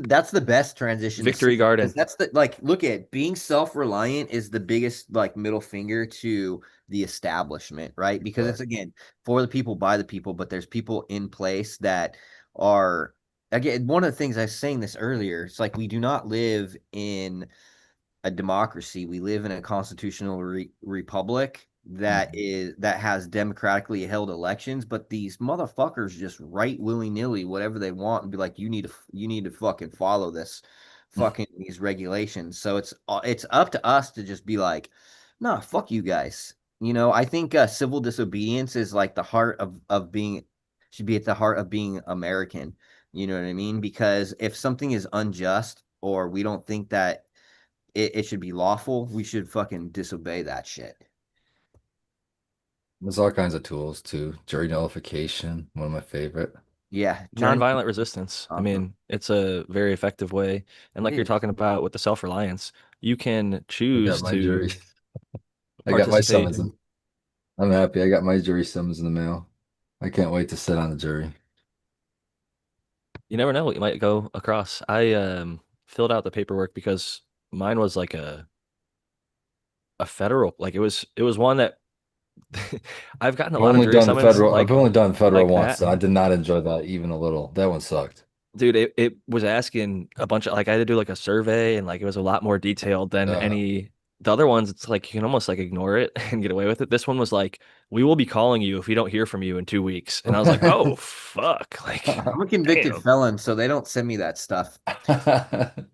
I was thinking I'm in San Diego. I was like, I wonder if this is like the Menendez brothers case or something, but you never know. They're held It's yeah, locally. it's like you're one of the jurors on El Chapo's trial. You're Dude, just like, fuck Nice. that. Fuck yeah, that shit. not Honestly, that'd be guilty, scary. Like not I think they guilty, have to give you what's it called? Witness protection or some shit in those not situations. guilty. I I'd be didn't like, see I'd be, anything. I don't know I'm what I you like, didn't guys see are anything. In talking fact, about. I'm blind in this eye. In this other eye, can't see well at all. And did I mention I'm part deaf? What did you say? But anyway, back to the thinking of things that maybe we wish we would have known before we started growing topic. And I'm curious if maybe Noah the grower, who has joined us recently, has any other things, because he mentioned environment, which is a very important one. But what are some of the things that now, all these years later, you've been growing for a while that you wish you would have known before you started that first grow? Well, the easy layup would be genetics. You know what I mean? Like, uh, I just even as an experienced grower, I just recently went through a couple different strains, and they I thought they were going to be good, and they are decent, but compared to some of the other stuff, it's just not the same. And also, some genetics just can't handle like a stressful room. Like I got fans blowing all over the place, and I got a dehumidifier that might be giving some couple of the edge leaves of a plant wind burn, and it's just like some strains just can't deal with stress. So I would probably say try and get yourself some good genetics. And another thing would be to not overdo it. You don't want to be like, oh, I got 8 strains, because I guarantee you half of that's not going to be even close to the other half. Find a good grower, ask them, and hope that ask them what gear they're running. You don't want a guy, oh yeah, I got a clone. Oh yeah, so you're just giving me the stuff that you're not running in your room. I want to know what you're running. I want to know when you're pulling it down, all that. So, I want to see some of the smoke if you got it. I want to try it. I want to know what the yield is. So there's a lot of different things that go into that strain, but first would be your environment right. Second would be to get good genetics. Something you touched on right there was I had the fortunate case of a couple of the guys I became friends with locally. I was able to pick up flower from them, and I was just buying it as like a consumer to smoke it because it was very high quality, homegrown, that they had a little excess, so they would let some out to people like myself, friends and family type thing. And like one of them had a cherry pie cut, and I was getting the cherry pie forever, and I love the cherry pie. So when he told me he goes, it's good at 9 weeks, but it's really good at 10 weeks. So I was like, all right, well, I'm gonna take it at 10 weeks every fucking time because this dude knows his shit. His cherry pie is my favorite, and so I'm gonna grow it like he told me to grow it. And sure enough, I took it to 10 weeks, and it was fucking fire. Like I loved it. I almost kicked myself because I ended up giving my whole mother plant back to that guy when he lost his cherry pie, expecting to get a cut back at some point, and then he ended up killing that plant somewhere in the process. So lost that cherry pie cut, and I think I still know a guy I could get access. But long story short, I don't necessarily need it like I used to, but it was a great plant, tasted good, good smoke. It would put me to sleep, and fire, just like gas. I would say it smelled like cherries soaking in like a shot glass of gasoline. Like it was an interesting combo, almost like a little bit of a cherry candy sometimes too. It would get that kind of sweet. Um, there's a term for that I have on my page, but I can't remember it off the top of my head right now. But yeah, interesting. I think it's a benzaldehyde is the term that I was looking for. One of the aromatics that come through the bag, and it makes that kind of sweet candy cherry smell. But cannabis is able to produce it, interestingly enough. So all natural, no fucking around with any. It won't, I'll say one thing that I wish I would have known and gladly avoid, because one of the guys that I was picking the stuff up from told me don't fuck around with it, was like, I don't think you should buy into like Perpinator or Terpinator or any other product that claims to make your plants turn purple or taste grapey, or they even have like a bunch of different like liminator, like they have a bunch of different terpenes that they're supposed to bring out in the end. I would let the genetics do that work. I wouldn't hope for it to be coming from a byproduct, because as cool as it is to like see a white rose turn pink or red or blue when you put dye in the water or whatever, it's something that you're going to be smoking. And I think that you want to get to those means as naturally as possible. And I honestly don't even know how effective some of that stuff is, so I think you might just be wasting money. I'm curious, like Brandon or others' thoughts on it. But yeah, I would say I wish I knew to avoid just generally like a lot of cannabis tax products, products that are marketed towards cannabis growers that are sold at very expensive rates for very small bottles with very big claims.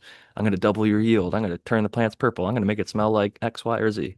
Dude, you know who So had a bunch of stuff like that was Advance. Like I remember back in the day, they had like, oh, here's the Big bubblegum Bud, one. Here's Bud the Candy. grape one. Here's the sour. It'll make your sours more sour.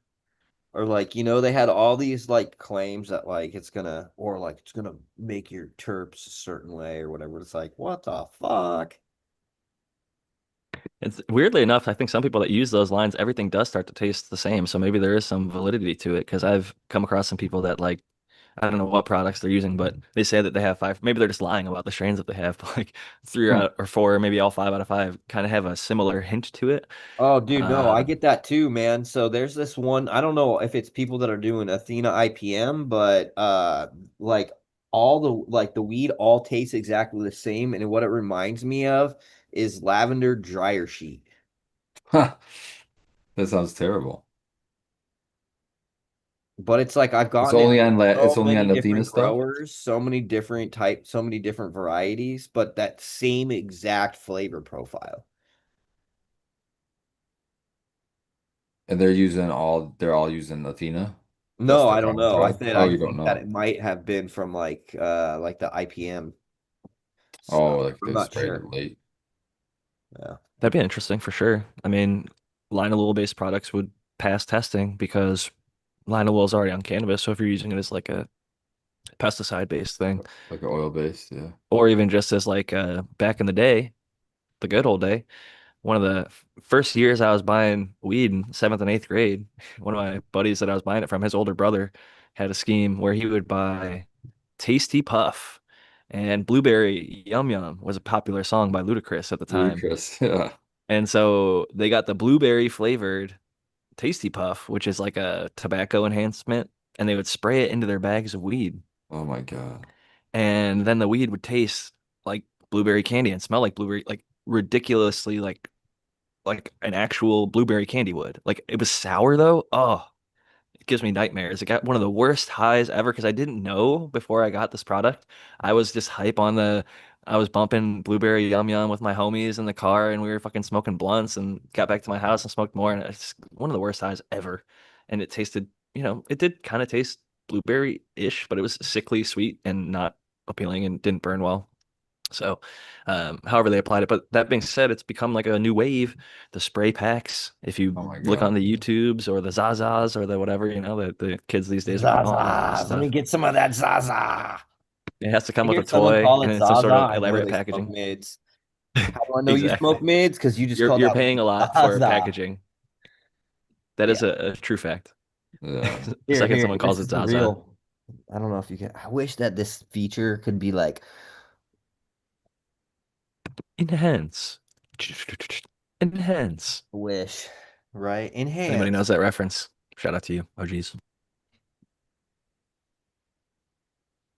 You eating it? No, I was just getting that stem off. It's still a little bit wet. It's not ready, but I wanted to smell this one. It's kind of got more of that train wreck in there. So it's kind of got some herbal essence to it, I could say. Herbal essence. No trademark or copyright infringement. Just talking about the essence being herbal. So Yes. Brandon, if you could go back and talk to your younger self right before you started growing, and I know you had a very specific situation because you had some mentors and OGs, Yeah. but all that aside, Yeah. if you didn't have that connection and you were going back to square one and you had to start off as a tent grower, what Mm. would be your advice to yourself or reflecting back to that person? Like, I would what would you have say done differently or knowing now with modern technology? going back, if I could talk to my old self, I go, Brandon, son, trap hard. Trap hard and don't look back. Don't think about it, just trap hard. Trap hard as you can, because your trapping Be a days trap are gonna be star. short and the glory days are only last for so long. So get your money, and I tell myself, be fiscally responsible. Don't go to the strip clubs, don't go to the bars, and don't spend thousands of dollars because you're too drunk to drive and you decide to get a limo. Okay? Be fiscally responsible, buy some property, invest in a business. That's what I would tell myself. Look, I blew so much motherfucking money in my. Everyone thought the Gittin was going to be good forever. No, You know, no, I knew it wouldn't be. I totally knew it wasn't going to be good forever. You know what I mean? And I was all, when that fucking time comes, I'll figure it out then. But I wasn't, but dude, I was wild as fuck, dude. I was like doing the most, so I remember one time I bought two motorcycles, a boat, and a new truck all in the same week. And it was like, I could have probably gotten to put a down payment on a piece of property or something like that. You know what I mean? And it's like, no, I just did dumb shit. I wasn't fiscally responsible. That's the biggest thing. That's what I would tell myself. I'll be like, trap hard, be fiscally responsible. Just I be love so the fiscally dichotomy there. responsible. I was like, dude, if you're fiscally responsible within 2 years, you're gonna be fucking balling. The other thing is, if you would have been, or anybody in that era would have been in this area that we live or you lived, would have been fiscally responsible and bought property, the property value in this area has skyrocketed since that era. While cannabis has Oh, gone down, property value has gone pretty much like this, and they really ain't making much more of it. Every single city seems to be like NIMBY, no more building, not in my backyard. And so, although I will say I have seen some new constructions go up recently, at least to large scale apartment complexes um, in my somewhat immediate area.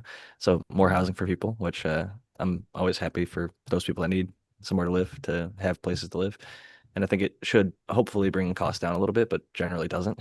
So, but yeah, fiscal responsibility is good. Trap hard is, you know, with caution, depending on where you're at. People are fucking still getting killed over this shit internationally, which I only laugh out of shock because it's disturbing to think that what I just said is a reality.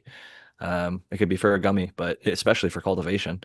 So be very careful if you're in one of those countries that is ultra strict about it. And even now, dude. I mean, like, I think about like what I used to do compared to what I do now, and it's like I've scaled everything down to like very like again, it's like I ain't pulling fucking 10 or 20 packs, at a time. I'm like, oh cool, I pulled down a tent and I got a little QP, to smoke on for the next, for the next couple of weeks or whatever. It's like before it was like, oh, I need to get okay, I got this many bows, I got this many, and then I got a couple of halves, a couple of Qs. I was like, okay, now we gotta go fucking make some money and go whip this shit.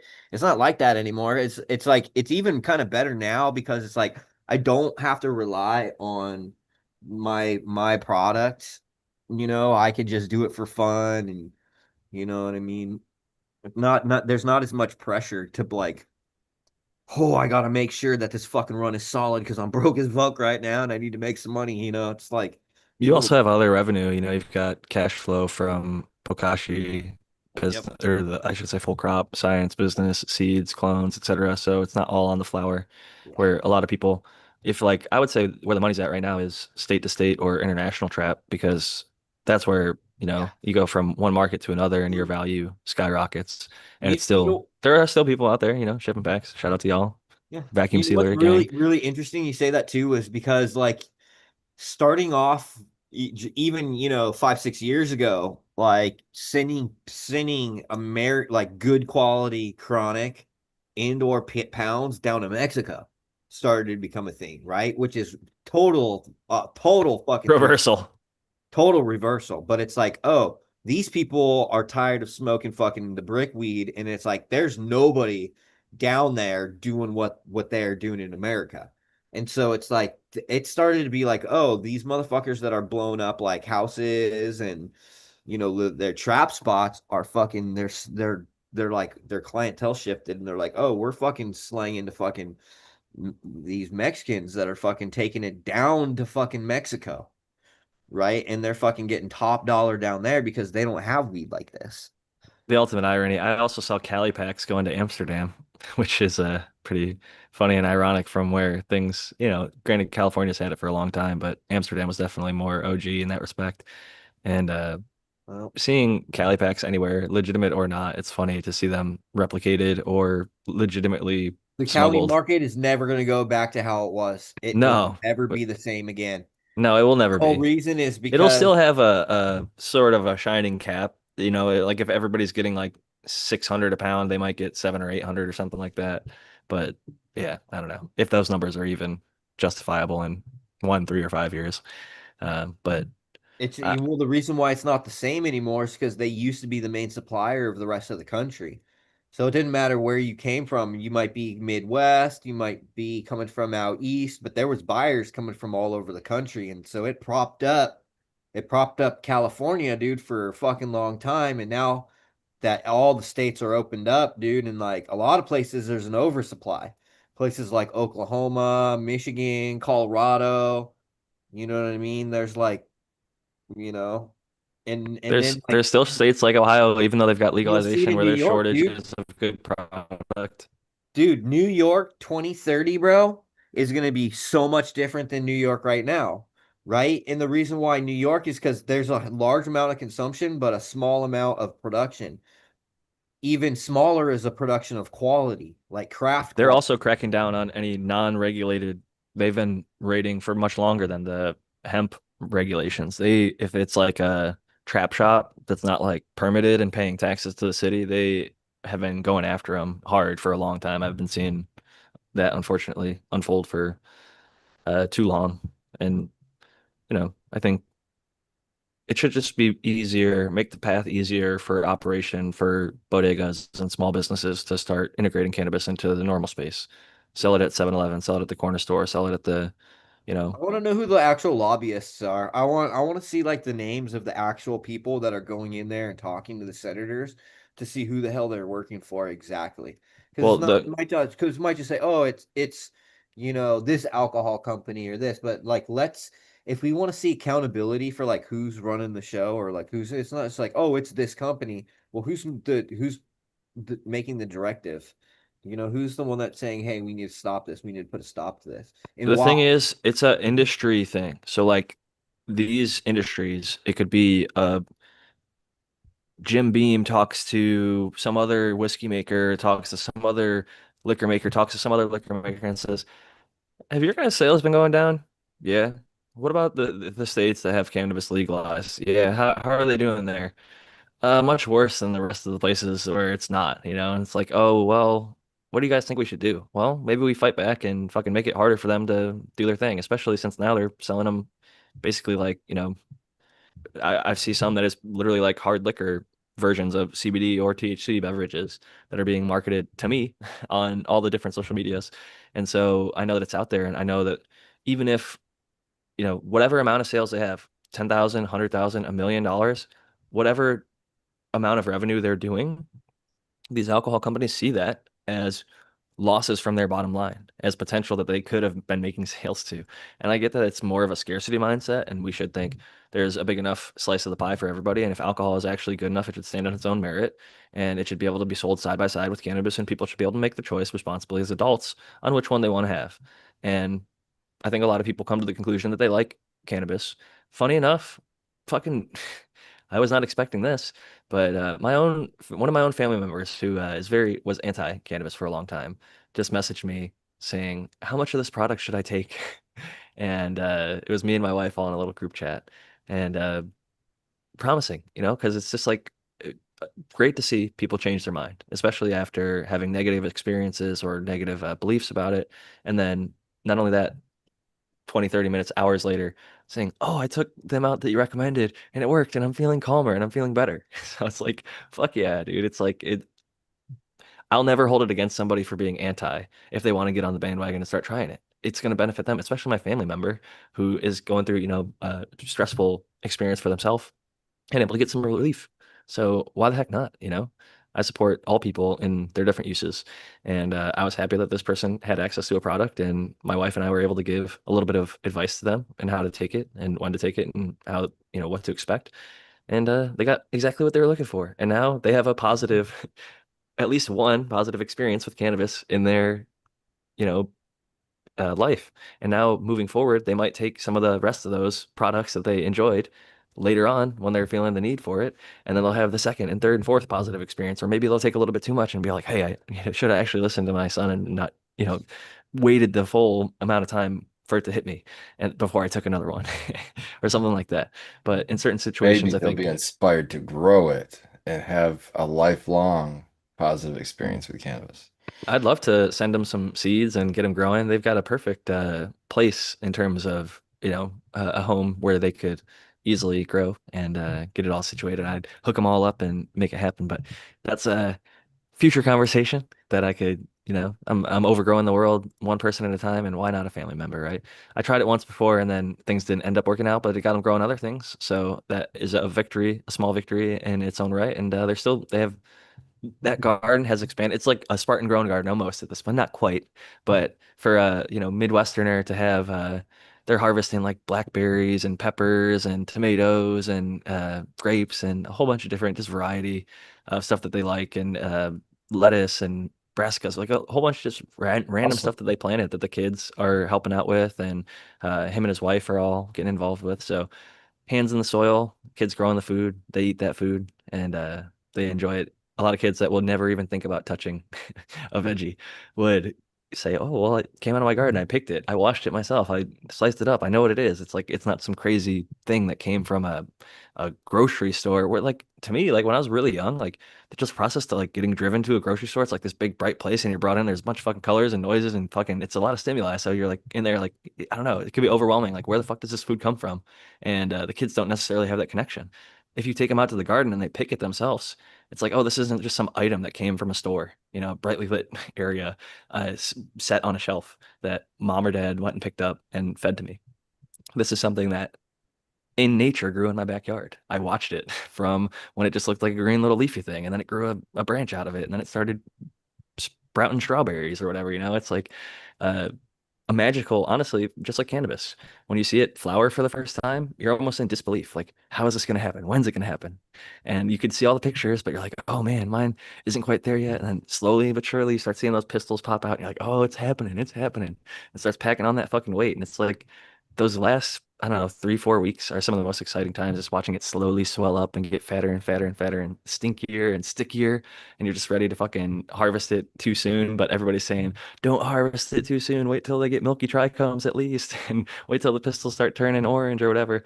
But yeah, it's one of those things that I'm so happy that I got into. So I love sharing that experience with others, whether it's family member or complete stranger online. We still get new people, and I love to see that, especially when we do a good job sticking on topic. I feel like we did a pretty good job tonight sticking on the cannabis growing topic. And whenever we do that, it's really cool because we get, I will say, the algorithm rewards, even though we're a tiny little page, we'll get like 20 more followers or like 50 more followers or 30 more followers on the weeks that we're like really good. And then if we go like way off the rails and start talking other stuff, then we'll drop like 6 or like 2 or like 10. And I'm like, sometimes we have a little bit of freedom to have fun, but I do try to keep it on track for the most part and talk about growing as much as possible, especially because I have such a talented group of experienced growers here with me that I like to extract knowledge from. Just like tonight's episode, I was kind of thinking like, we do have new people coming in, so it's always fun to have our listeners be able to point to an episode like we did the Learn How to Grow Ohio from start. And so there's like at least a 2-part episode that I can send to somebody. Like this is all of our opinions, and there was even like more people on the panel. And we said this is exactly how I'd start. This is what I'd do. This is what I'd buy, start to finish. And we all went through that. And tonight is a little bit lesser version, not quite as detailed start to finish, but newer grower friendly. And I think a good reminder for even experienced growers because it's like, well, Noah showed up late and he said 2 or 3 of the same exact things that other people on the panel said. And one of the reasons I wrote in the group chat, don't respond to this message, just think about it, was I didn't want people to feel like, oh, if Spartan said environment, now I can't say environment. It's like, no, I want you to say it too, because when they hear it twice, they're like, oh shit, just like Spartan said, ask multiple growers for advice. And when they say the same thing, it lines up. And the wisdom of the crowds, that just happened organically on the show without us planning it. Noah showed up an hour late, had no idea we talked about it, and nailed on the head a few things that several other people had mentioned, which is a great thing. It's a good thing that we have consistency and that shows that we're following the science and that we're being aligned with what is current and accurate to the best of our abilities. And when we're wrong, admitting when we're wrong. I was using CMH for a while. It kicked ass. I really liked it. And I didn't want to admit that I had too much light. I just wanted to crank out the one that I got from my local grocery store that I bought for a good deal. And, it was growing good weed and I was happy with it for a little while. But then when I finally switched, I was like, oh, damn, I was wrong. The LED, especially at the time that I bought it, was better. It was immediately growing better smelling, better looking, better yielding plants with less wattage. Like, how the fuck? Oh, I had less issue dealing with heat. Well, yeah, I had the proper amount of light. So make sure you don't get too much light. That was something, if I could go back and tell Pro myself, tip. Pro tip for sure, man. LEDs are the way. I mean, there's just no argument about it, because the argument that people will have, oh, it doesn't grow the same. Well, it's because you can't grow the same. You can't have the same environmental parameters under LED and HPS. They functionally work different, especially when it comes to canopy heat. And so it's like, I talk to people all the time, and I tell them, dude, LEDs is it. Like LEDs are the business. No going back. I'm not going to argue much about that, but I will say there's been plenty of good and continues to be plenty of awesome weed grown under HPS. It's not that it doesn't work. Oh yeah.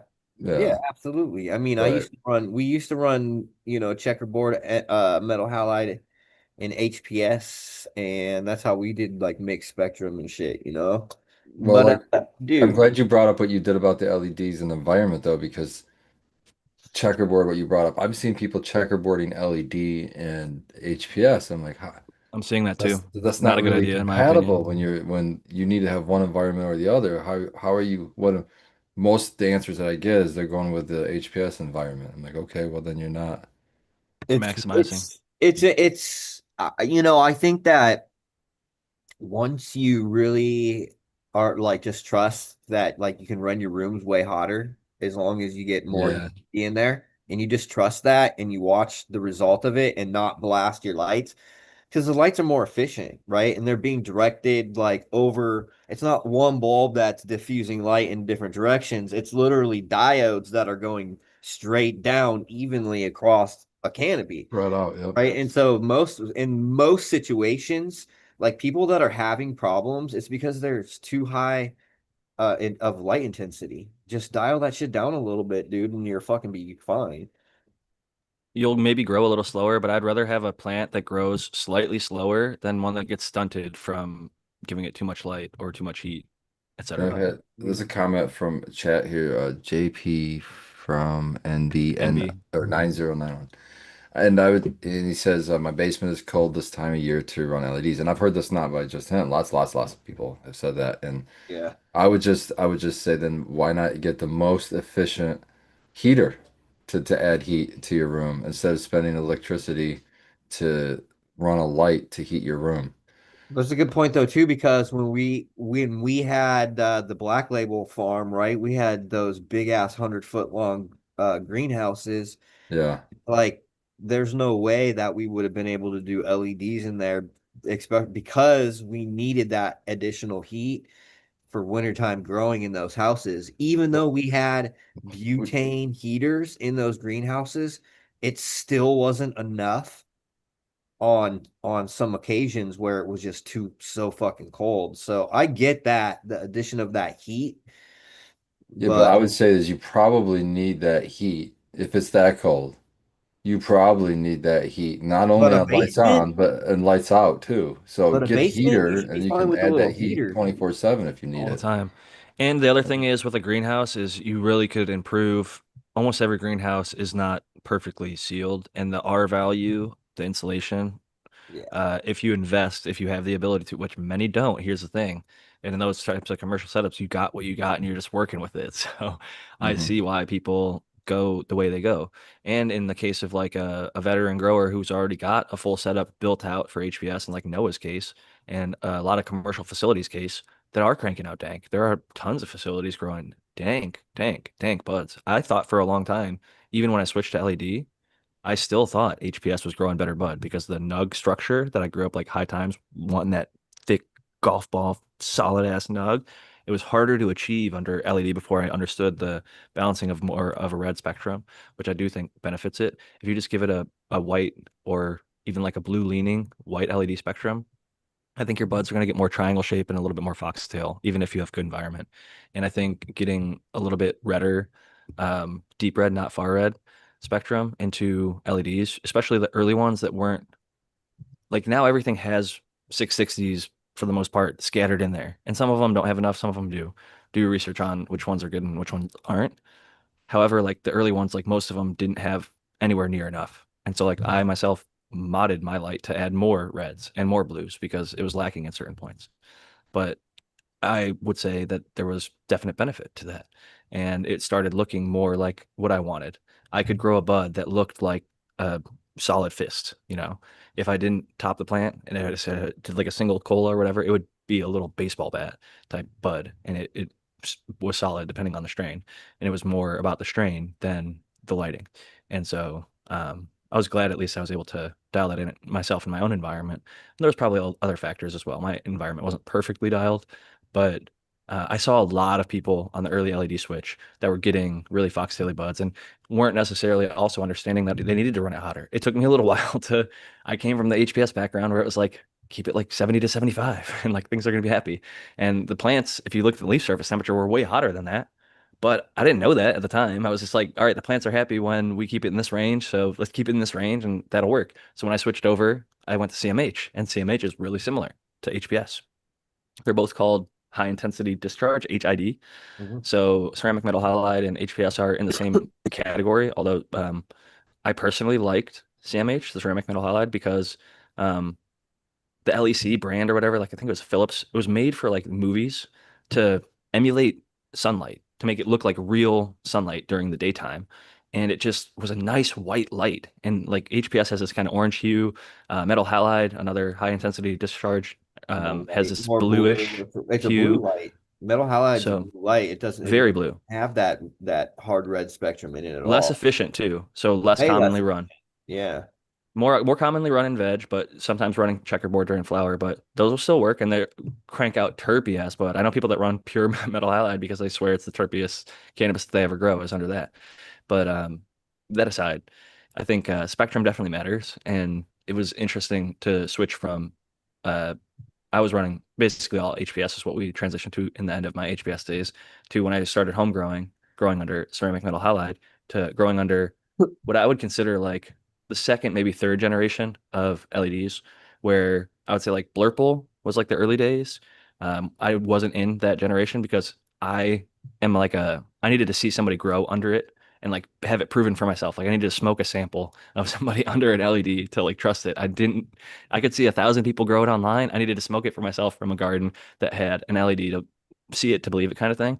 And when Cobbs came around and like the quantum board era, and they had, I will shout out like I think it was Fluence LED was probably the first one I saw that had bars that just had like the Fluence Spider or something. It was like several $1,000s, and it's comparable to something that's like $400 now from Mars Hydro.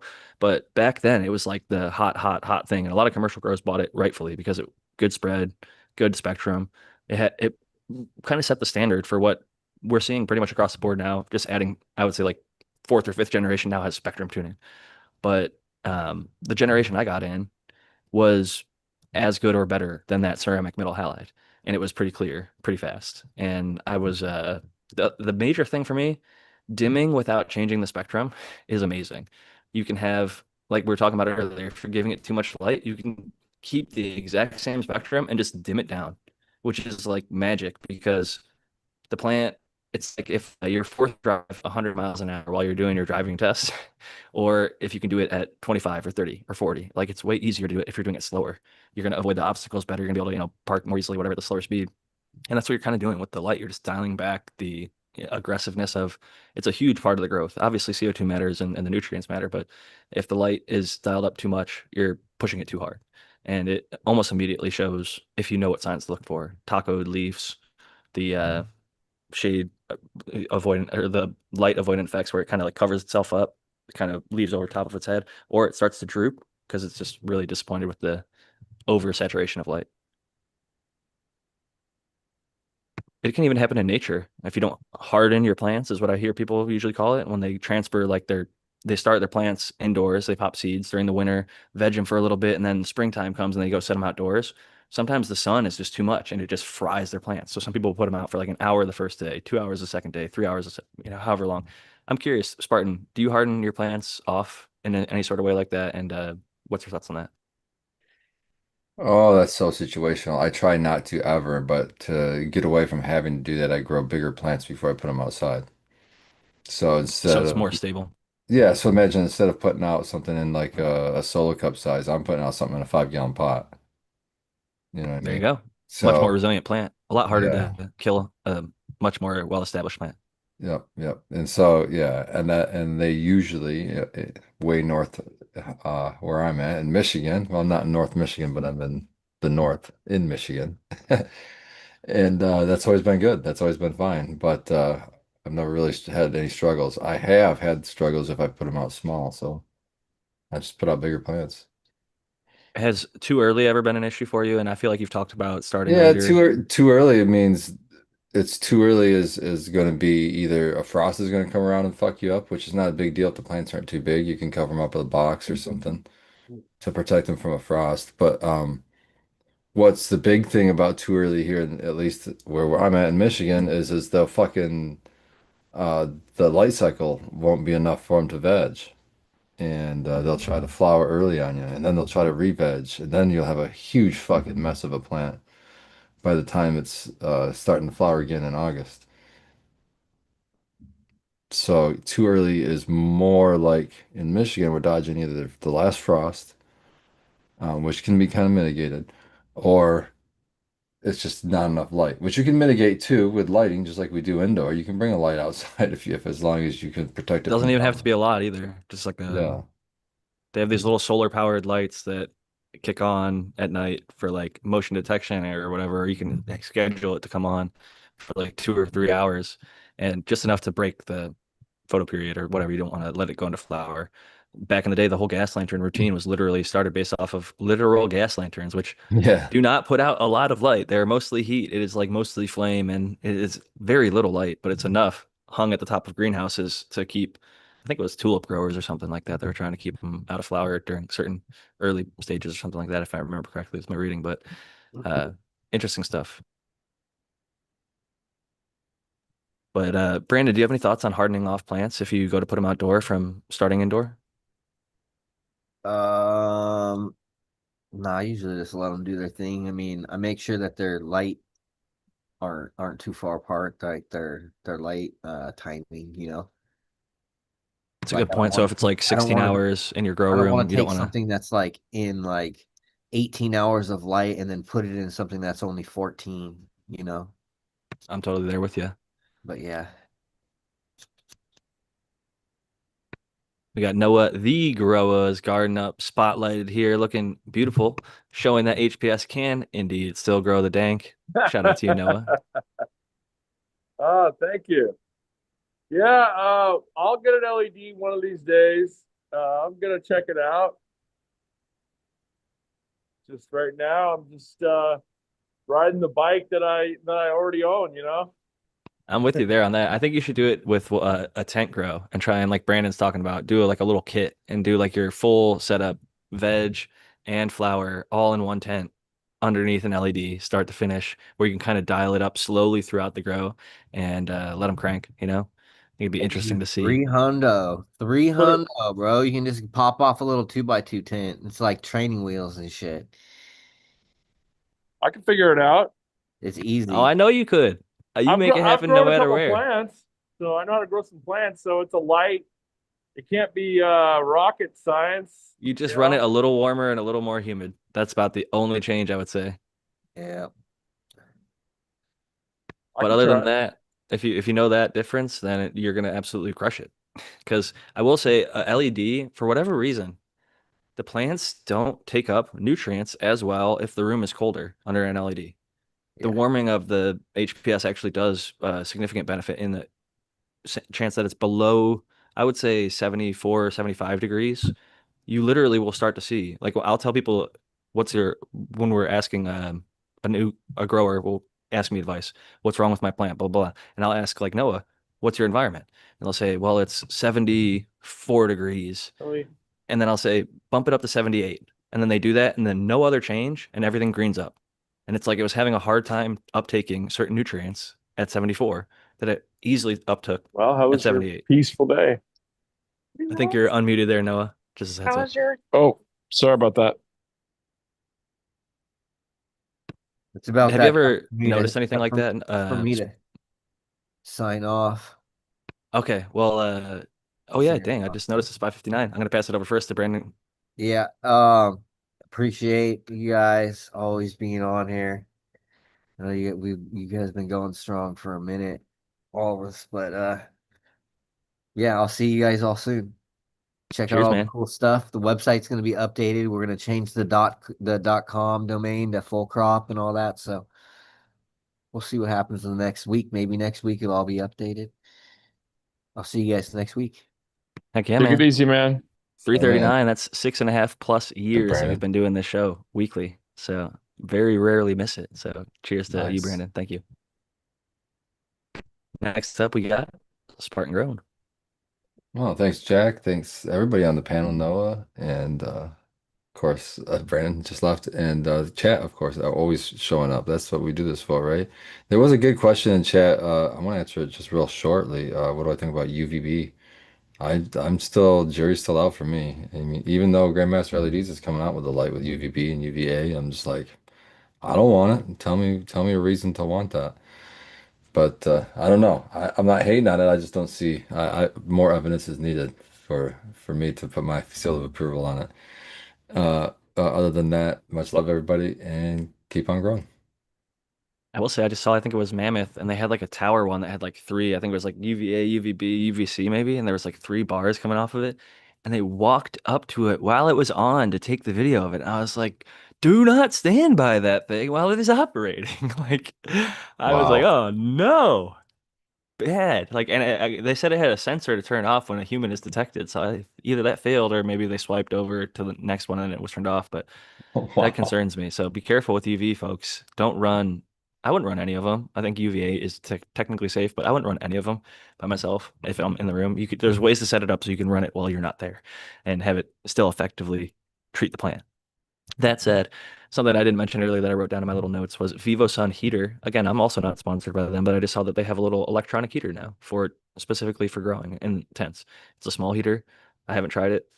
It might be a piece of junk. So if anybody does try it and finds out if it's good or if it sucks, give us feedback. Let us know because I'm not going to invest in it because, like I just told you, I've got an electric heater now built into the wall right next to my tent, so it adequately heats the space very well. And as I've mentioned in the past, we just kind of open and shut doors and windows and things like that as we need with fans and heaters. Now we can adjust it to get my environment apparently in the top 90 plus percentile of VivoSun growers out there. So cheers to you all out there who are maybe still struggling to dial it in, or you've already mastered it and you're absolutely growing dank and fucking got the killer of all killer. Either way, I hope to eventually, maybe bump into you someday and share some good cannabis and toke it on and keep on growing because we're out here to try and overgrow. We all share seeds and clones and genetics and knowledge so that more people can grow this wonderful plant that we love so much and share it with more people and help more people live a better, happier, healthier, less painful, less stressful life in so many ways. So I hope that you are also joining us on that mission and continue with moving it forward, even between these shows. So cheers, everybody. Catch y'all next week. I'm no other grower. Take it easy, everyone. Oh shit. I forgot. I All forgot No good. Other Girl. We're not cutting into another show, so I don't feel bad.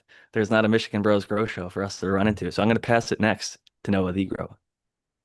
Yeah, I had a good time. Sorry I was late, but I was at a buddy's house playing Scrabble, and I told him like, "Hey, I'm just gonna have to call it." Came home and got on, went live in my room and stuff. It was fun, but yeah, I'm no other girl, and I'll see everybody next week.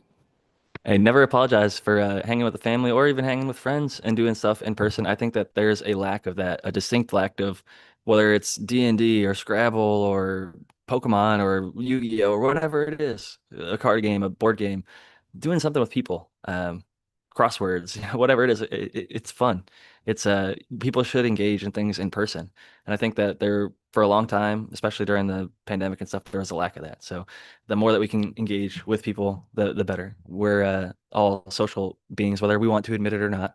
We might be a little bit more comfortable, isolated at times, but we all need each other. We all should get to embrace and love each other and find the good in each other. So with that all said, y'all know where to find me, and we'll catch you next week. Cheers, everybody. Keep growing.